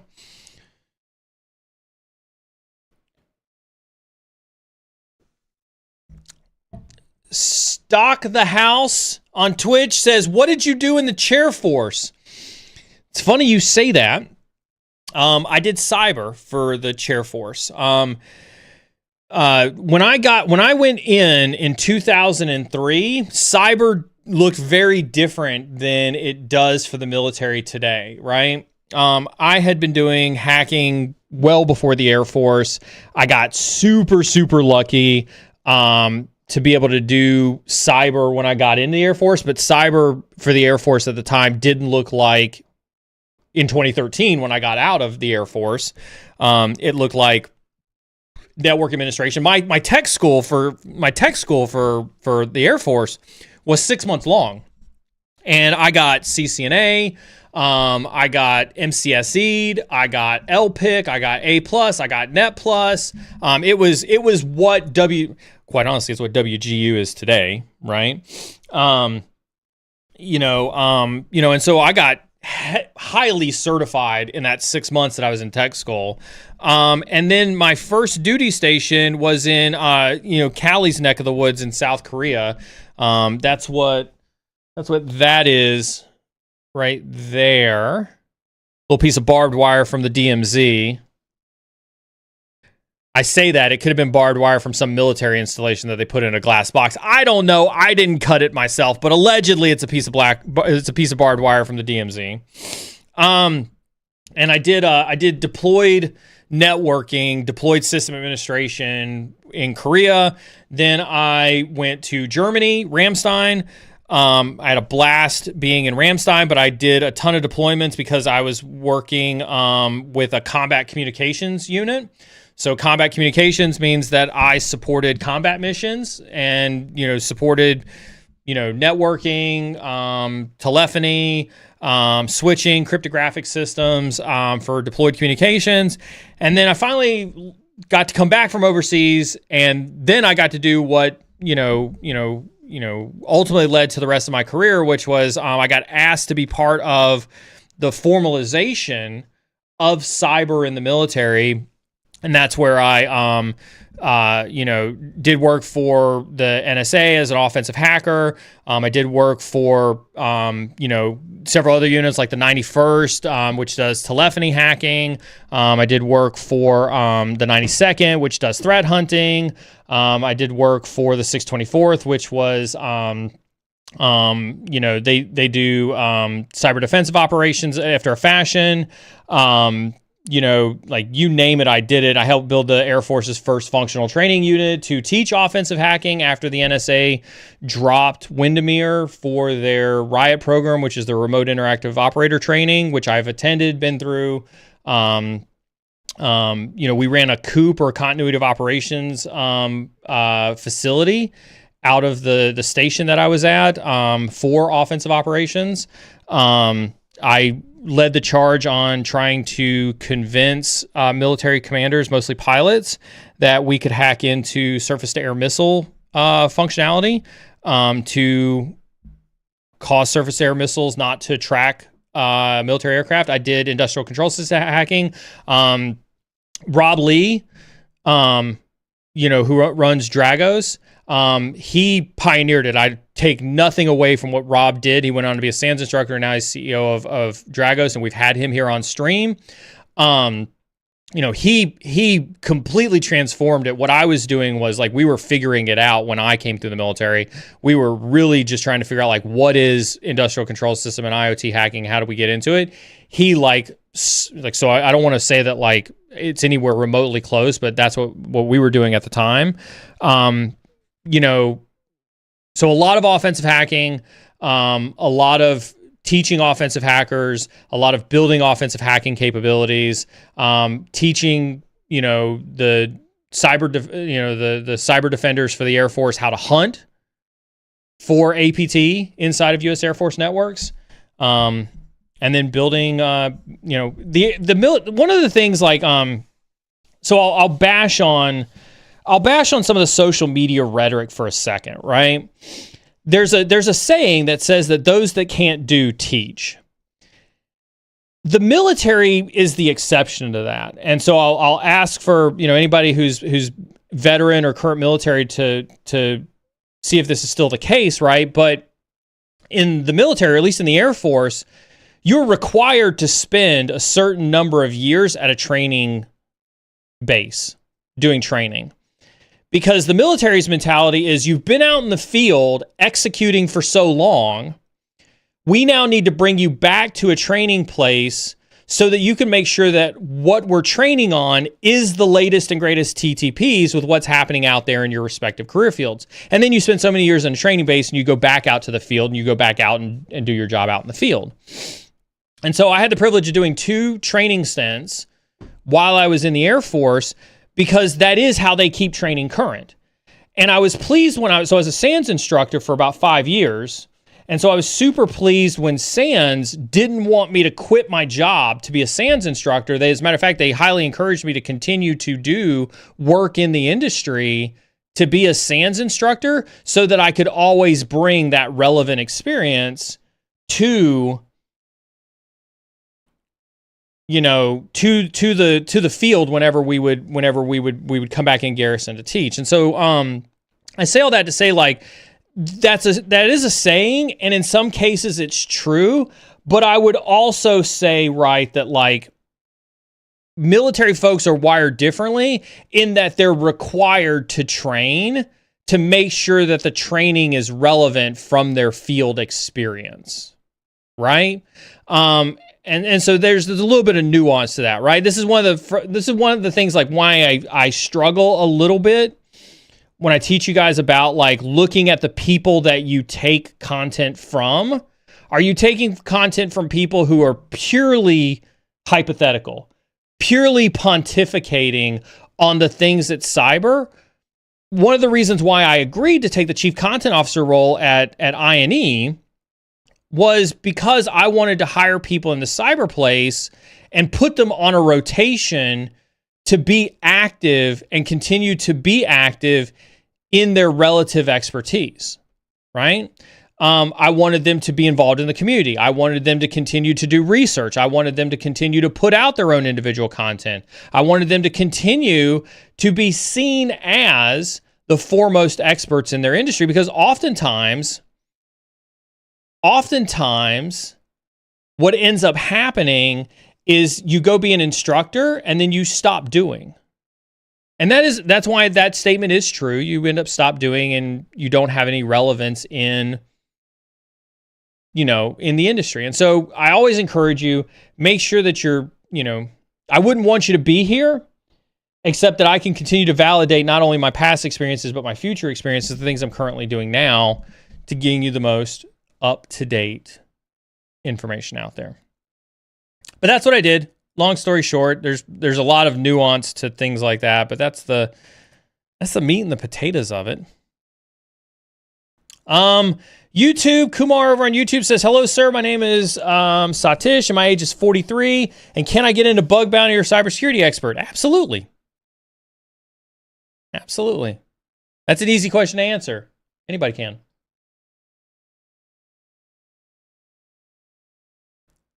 That's an easy one to answer. Crinkles over on YouTube says, hey, Neil, been a while since being here. You were the main reason I started in cyber, from winning a Try Hack Me voucher on your stream with Alyssa Knight. Worked my way up from help desk to security engineer. Freaking awesome. It is good to see you. I remember your username. I remember everybody's username, or at least I try to. It's awesome. So love this. Thank you so much for this comment. Thank you. Man, that was a long time ago. That was before I got cancer. That's how long ago that was. Congratulations. Everybody give it up. Everybody give it up for Crinkles on YouTube. The Alyssa Knight stream was a long time ago. I think that was 21 or 22 that we had Alyssa on. It was a long time ago. This is an example of what we talk about on this stream. This is a prime example of what we talk about on this stream. Right? It's the reason why we do giveaways, get you guys as much free stuff as possible. This individual won a simple Try Hack Me voucher. Right? Went out. I imagine you went out, you spent some time on Try Hack Me. You grind it up from help desk to security engineer. You are the one who put in the work. You are the one who took the giveaway, took the voucher, worked your way up. You should be immensely proud of yourself. for putting in the work. I hope you're doing awesome. This is why we do what it is that we do right here. I'll let you know, just on that same note, like, this isn't the only story that we've got, right? I could list off a dozen people over the years that have this story. What we preach on this stream, what we have preached for over 5 years. We started streaming in 2020. God, Brian, can you believe that? 5 years? Jack? 5 years. Chris? 5 years that we've been together.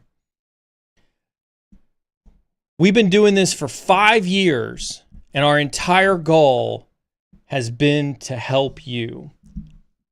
And some people, like our advice isn't for everybody. Like, I'm not here to say that my advice is for everybody. But we have countless examples of people who have taken that advice, just like Crinkles here, and done awesome shit with it. And I couldn't be prouder for you, Panzer Tank, Lola, wherever Lola's at these days, right? You guys have done awesome shit. Josh, like, I hate that,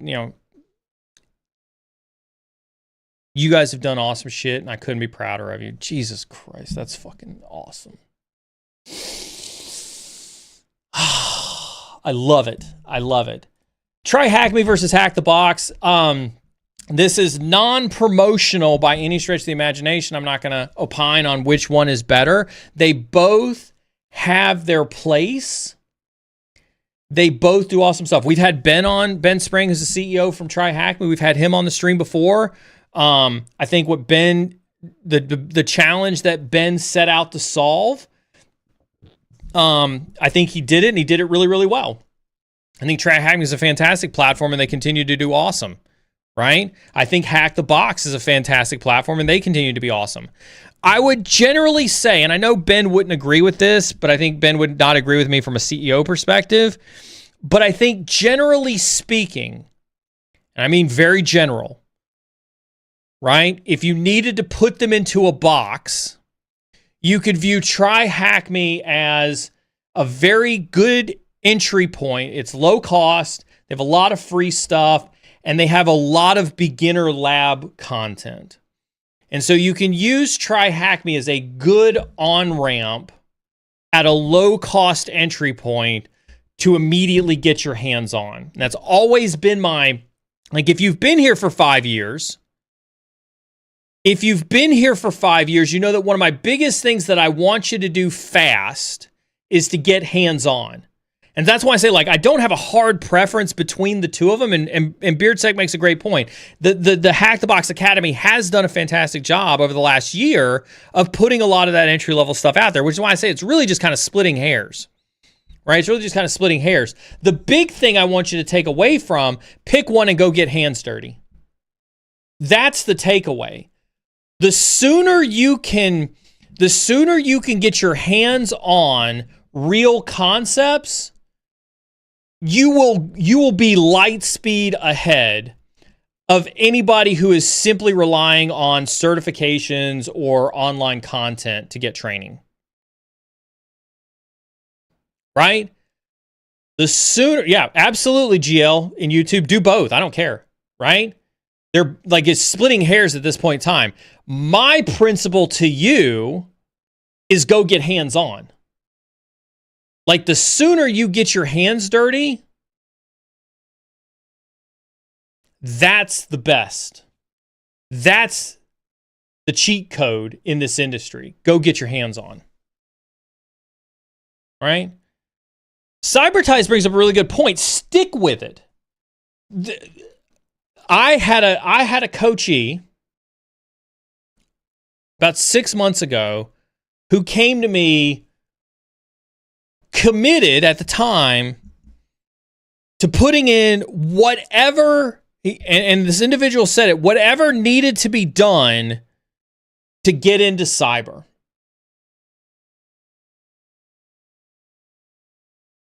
And so I spent some time. I spent a lot of time with them building custom training plans, putting them on a roadmap, giving them some very detailed one-on-one coaching with a roadmap. And the first time they hit a major roadblock, they gave up. Golden Mask, third day in the row with the 500 bits. Experience is a great teacher. Experience is a great teacher. And that hands-on experience that you get from these is huge. Don't give up. Look, we just talked about it at the beginning of the stream, right? This field is going to be taxing. This field is going to bring with you stress. If you truly want it, you truly want to be in it, stick with it through the good and the bad. Listen, and I'll use myself from a golf analogy perspective. I just got done telling you guys that my golf swing has absolutely tanked this week, right?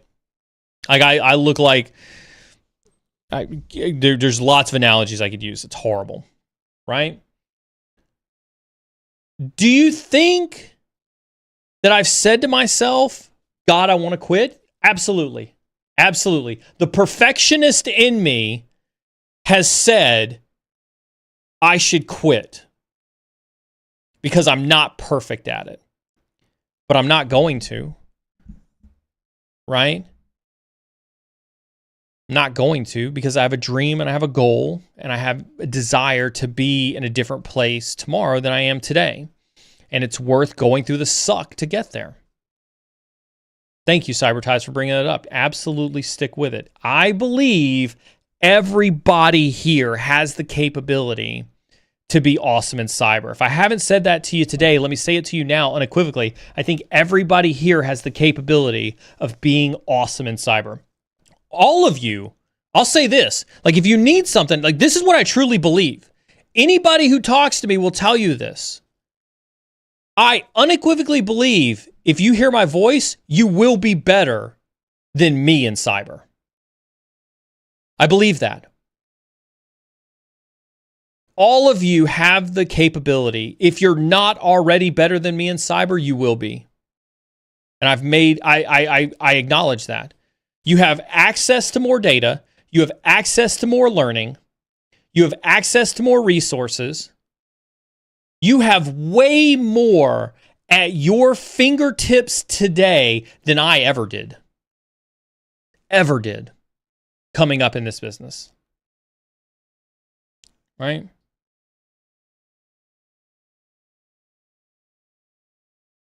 So I believe every single one of you can and will be better than me. And so I want you to go out there and be the best versions of yourself out there. Absolutely.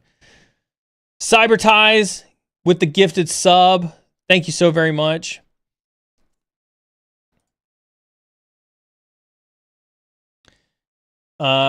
Twitch, RB Prod says, I'm 21 years old from a third world country, currently studying social science at university. I'm interested in cybersecurity, but I'm worried that I won't get a job with it.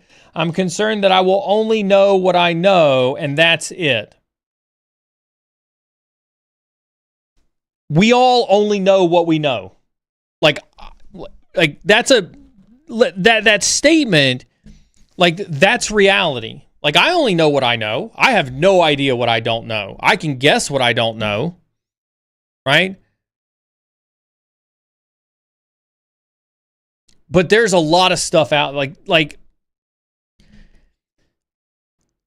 and I'll go back and I'll use golf again, right? Because again, like the reason I use golf is because I'm on this journey. Like if you look at my golf journey, the same that you look at your cyber journey, right?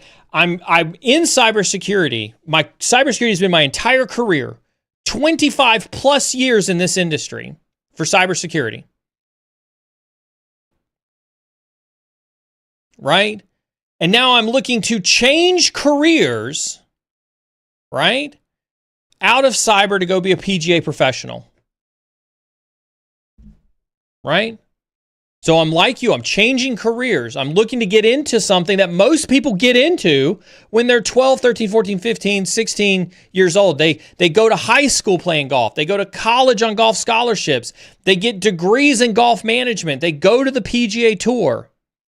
And they play professional golf the rest of their life. I'm changing careers just like you. Right? There are a million things that I don't know about golf. I can't even, like, I find something every time I pick up the club that I didn't know about golf.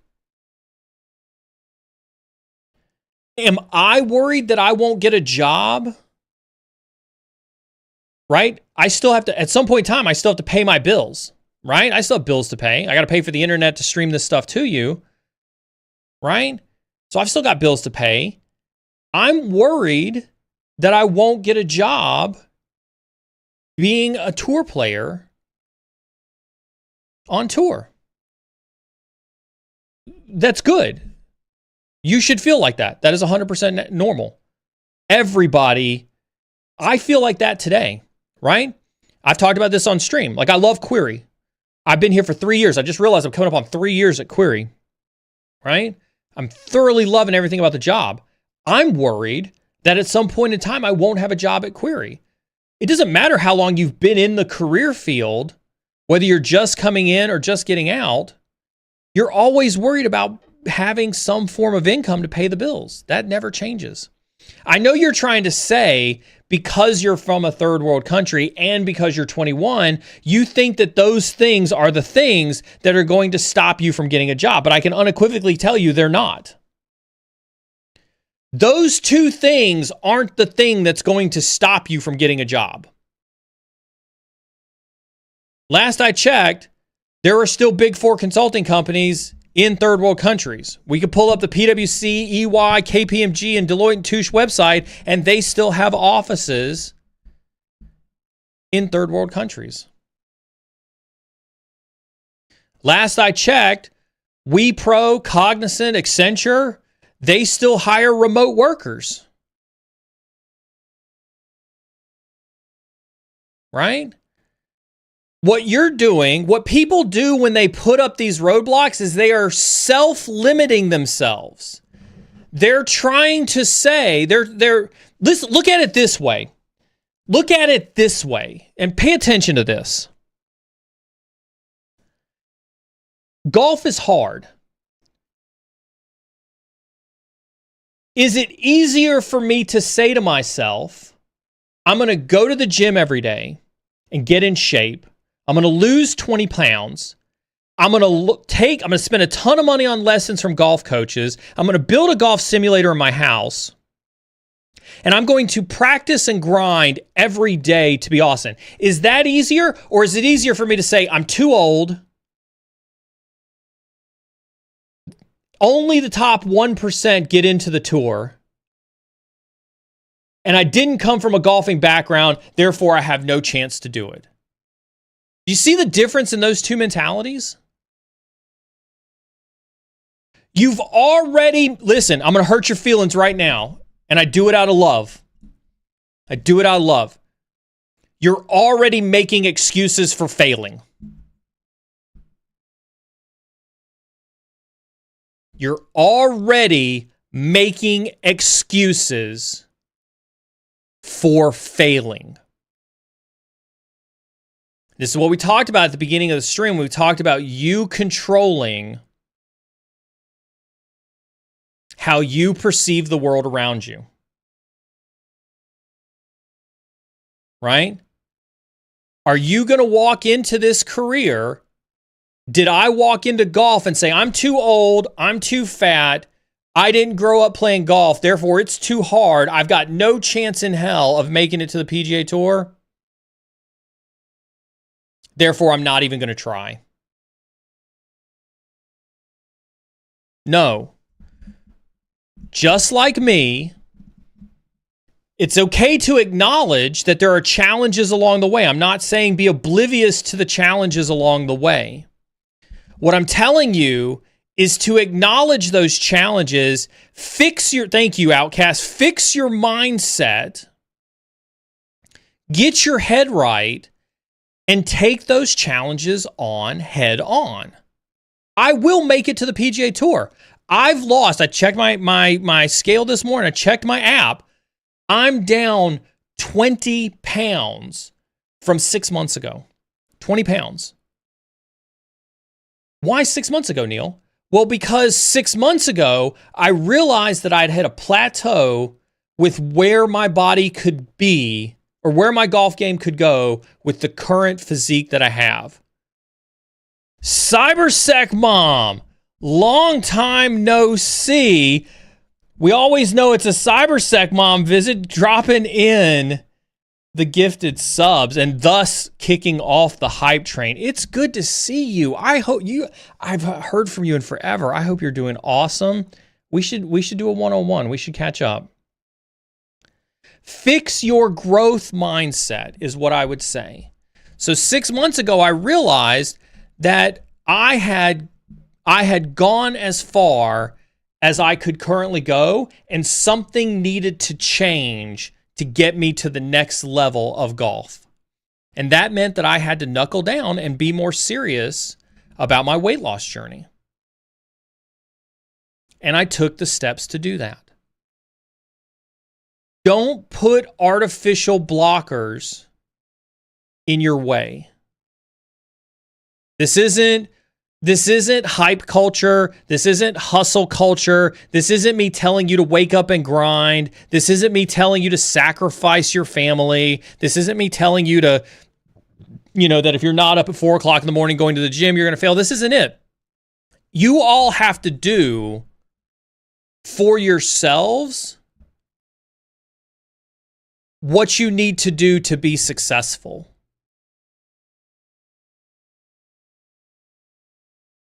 Right? You all have to do it for yourselves. You have to figure out what that self-talk looks like. You have to figure out what motivates you. You have to figure out, you have to figure out how bad you want it. I talk a lot about the folks in our community who have been successful. I can also talk about the people who have not been successful. We have had people in our community who have given up. We've had people in our community who have stopped trying because they didn't want it bad enough. I'm not here to say whether you are or are not this person, but what I would say is that the sooner you fix this mentality, the sooner you'll be and the closer you'll be to a success story than you will be to a not successful story.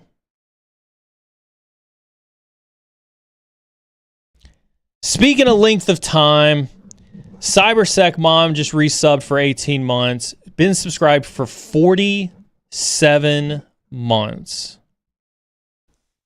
12, 4, 36, wait, that's 4 years.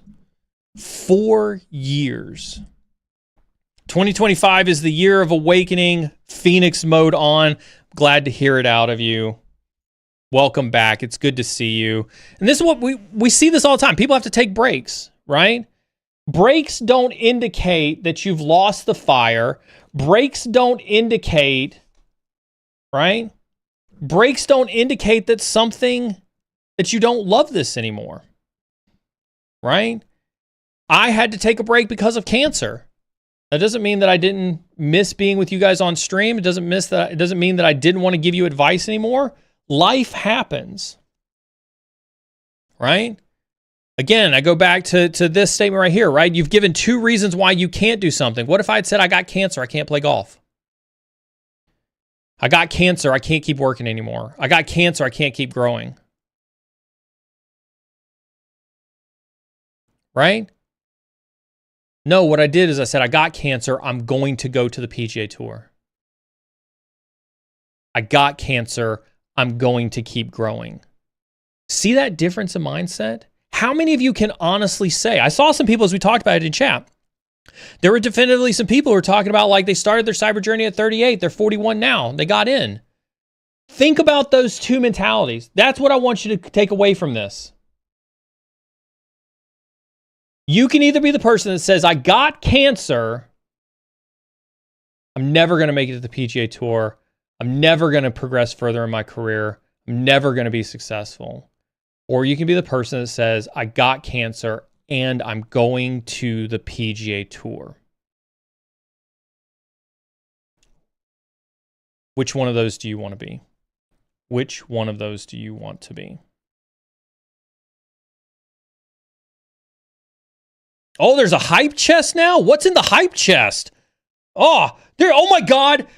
Oh my God. There is a golf emote that I just got in the hype chest. Thank you so much, Cybersec Mom. You and I are definitely doing a one-on-one because you got me a golf emote that I did not have for participating in that hype train. Thank you to everybody who participated in that hype train. Hopefully you get that golf emote as well that I just shared in chat. That's awesome. I'm going to add that one to my favorites. That's an awesome one. Golf emotes. Mindset fixes everything. What advice do you have for picking a niche path in cyber? It can be very overwhelming when we start out, without a doubt. Without a doubt, this career field is overwhelming. One of the analogies that I use with folks when I talk about cyber as a whole, right, is if you imagine a lake that's 100 miles wide and at the same time 100 miles deep, right? And so even if you're sitting on your boat in one little spot on the lake, you see everything around you and you want to touch everything around you. You want to go to all those different fishing spots all the way around you, but you know that you're still fishing in a hole that's so deep. You wonder, like what are the different fish at these levels, right? That's very much how cybersecurity is. And so you're seeing the lake. My point in bringing that analogy up, Goose, is that you're seeing the lake for what it is, right? It is. It is wide. It is vast. It is deep. This is a second reason why I'm a huge advocate for going to get your hands dirty on concepts. And I mean everything, right? Go do the red team stuff. Go do the blue team stuff. Go do forensics. Go do threat intelligence. Go hook up with Jens. Go hook up with Panzertank and with Bayou Beast, and go do some Trace Labs OSINT CTF stuff. Right? That may be something that absolutely triggers something for you.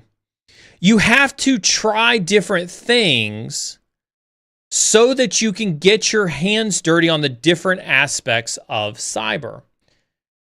I didn't want to participate in the GRC and the business part of cyber, but I knew I needed to, especially if I wanted to be CISO. And it ended up being not as bad as I thought it was going to be. Now, I'm still cynical about a lot of it. Anybody who's heard me rant and rave about TPRM or third-party risk management, I'm incredibly cynical on it, right? But at the end of the day, it's best to go out there and get your hands on. So don't worry about if you're brand new. Let's define this pretty quickly. If you're brand new to cyber, don't worry about picking a niche. You're too early. You are too early, just like picking a degree, you are too early to be picking a degree. Don't do it. Instead, go out there and try everything, right? Go to Hack the Box, go to Try Hack Me, go to cyberdefenders.org. Go watch Jerry's content on GRC, go take his masterclass, right? Go do everything out there, right? Once you start to do that stuff, then you can start to say, I like this, I don't like this, this feels fun. I feel like because what the feeling you want to get to is, and this is what you should feel. I want to be able to wake up every day and enjoy the function of what it is that I'm doing. And it makes me excited to go do it, even through the stress. You've got to be able to work through that stress, right? The reason I can work through a stressful work week and still be excited about what it is that I do is because I absolutely love this job. I absolutely love this career. And yeah, it's stressful at times, but I push through it because I love it. And so the goal of doing this exercise for anybody who's listening is to find that thing that you love.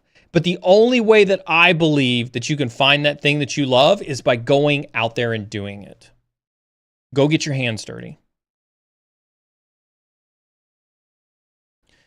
Speaking of stress, any advice on how to balance work, career, and life as a cyber defense engineer? I mean, whether it's a cyber defense engineer or a GSC analyst or a pen tester, you are in control of your work-life balance. Prime, good to see you. It's good to see you too. Man, I love it. We're getting everybody back. We're seeing all the old faces come back in, man. This is awesome. Right? There's a cynical side on work-life balance that I think is interesting conversation. Right? Let's talk about work-life balance for a second.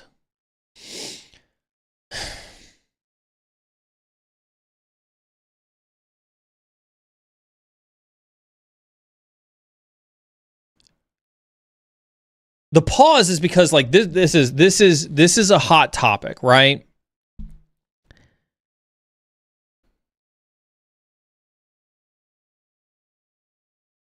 And I want you to understand my background as I go about talking about this, right? Like we do not have a healthy work-life balance in this household today. We never have, right?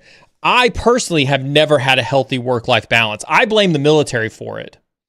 I blame the military for the imbalance of work-life balance that I have, right?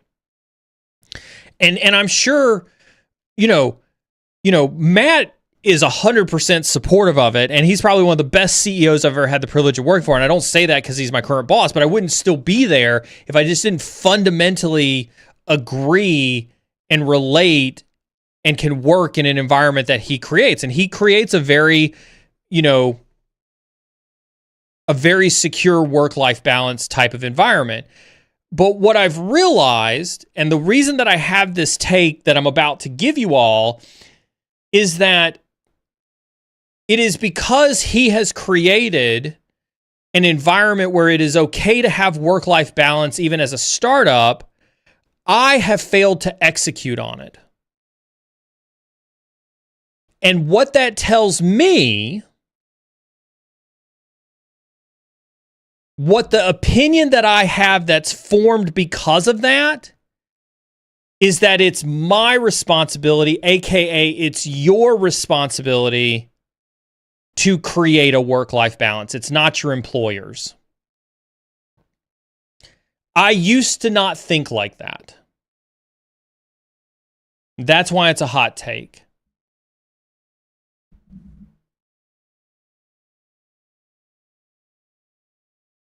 Right? That's why it's a hot take. It is your responsibility. You have to take personal responsibility for your work-life balance. Right? Sonic, it's good to see you, man. Have a good day. Have a good weekend. Thanks for showing up in chat. It's good to see you. Prime, you're 100% right. It's not their responsibility. They can contribute to it, and they can contribute to making it harder or easier for you to execute on it. And that's exactly the point that I want to make, right? You are in control. It is your responsibility. But again, it's not my hospital's responsibility for me not to get cancer. You know what is my responsibility? Not drinking alcohol for 20 plus years and damaging my liver and my immune system. Right? You know what is my responsibility? Not eating like a fat ass for 7 to 10 years after I got out of the Air Force and was exercising every day. Right? That's my responsibility. Right? It's not my employer's responsibility to maintain my work-life balance. And my employer has a responsibility to the shareholders and to the business and to its customers. And just like anything else in your life, it will make demands of your time.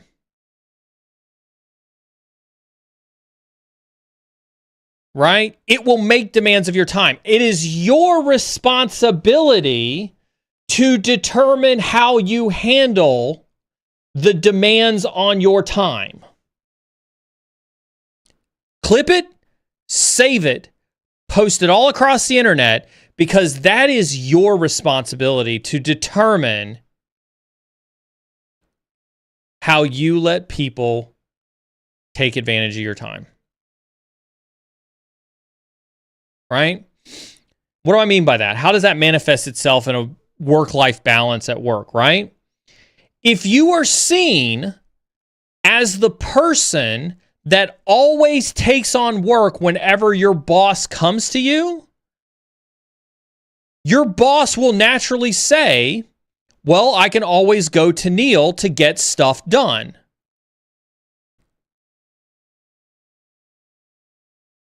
They will continue to come to you to get stuff done.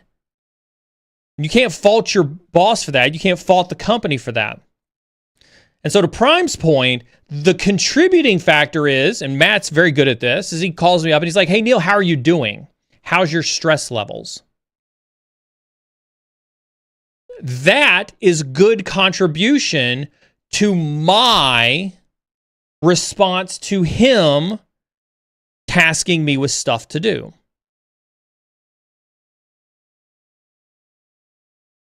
Negative contribution would be if he were to say, well, I really need you to do this, so can you work tonight until it's done for the 100th time in a row?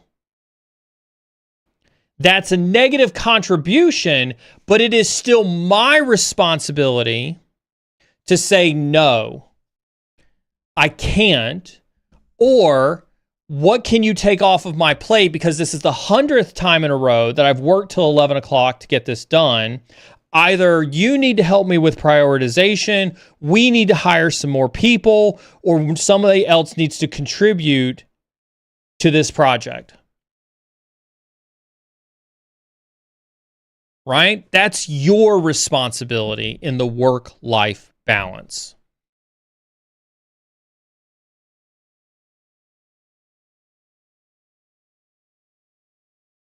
Right?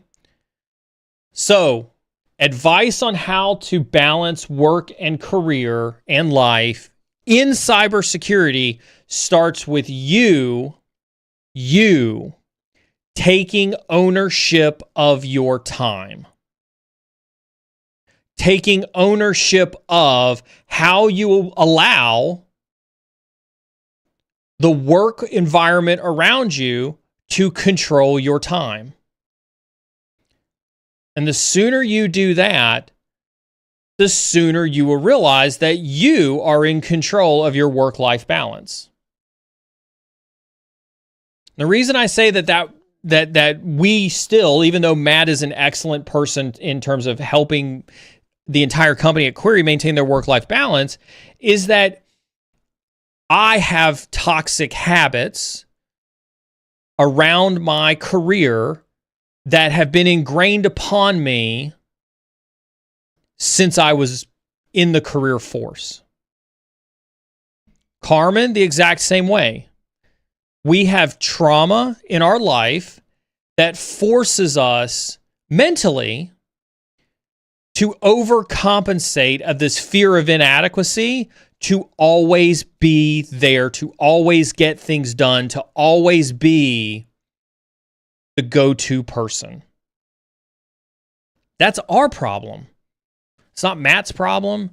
That's not Carmen's employer's problem. That's our problem. But I can unequivocally tell you that our employers, if left unchecked, would unequivocally take advantage of it in the best interest of the shareholders and the company value. And that is within their right to do so. like it or not.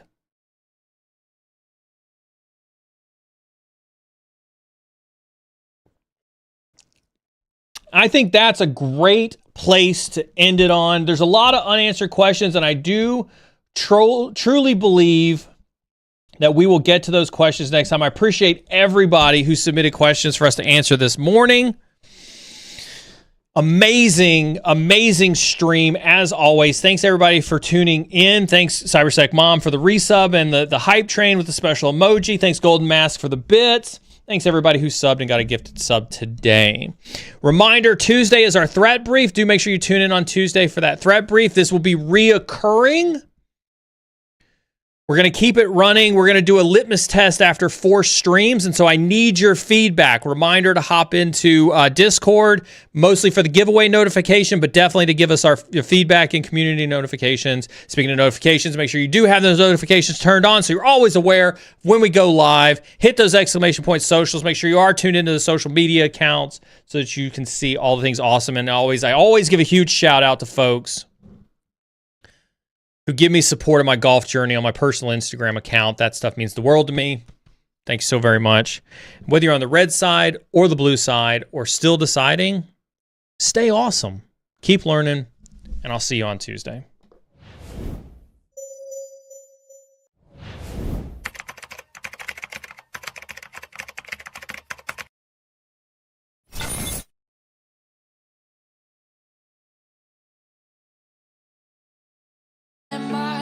We will face it, standing side by side.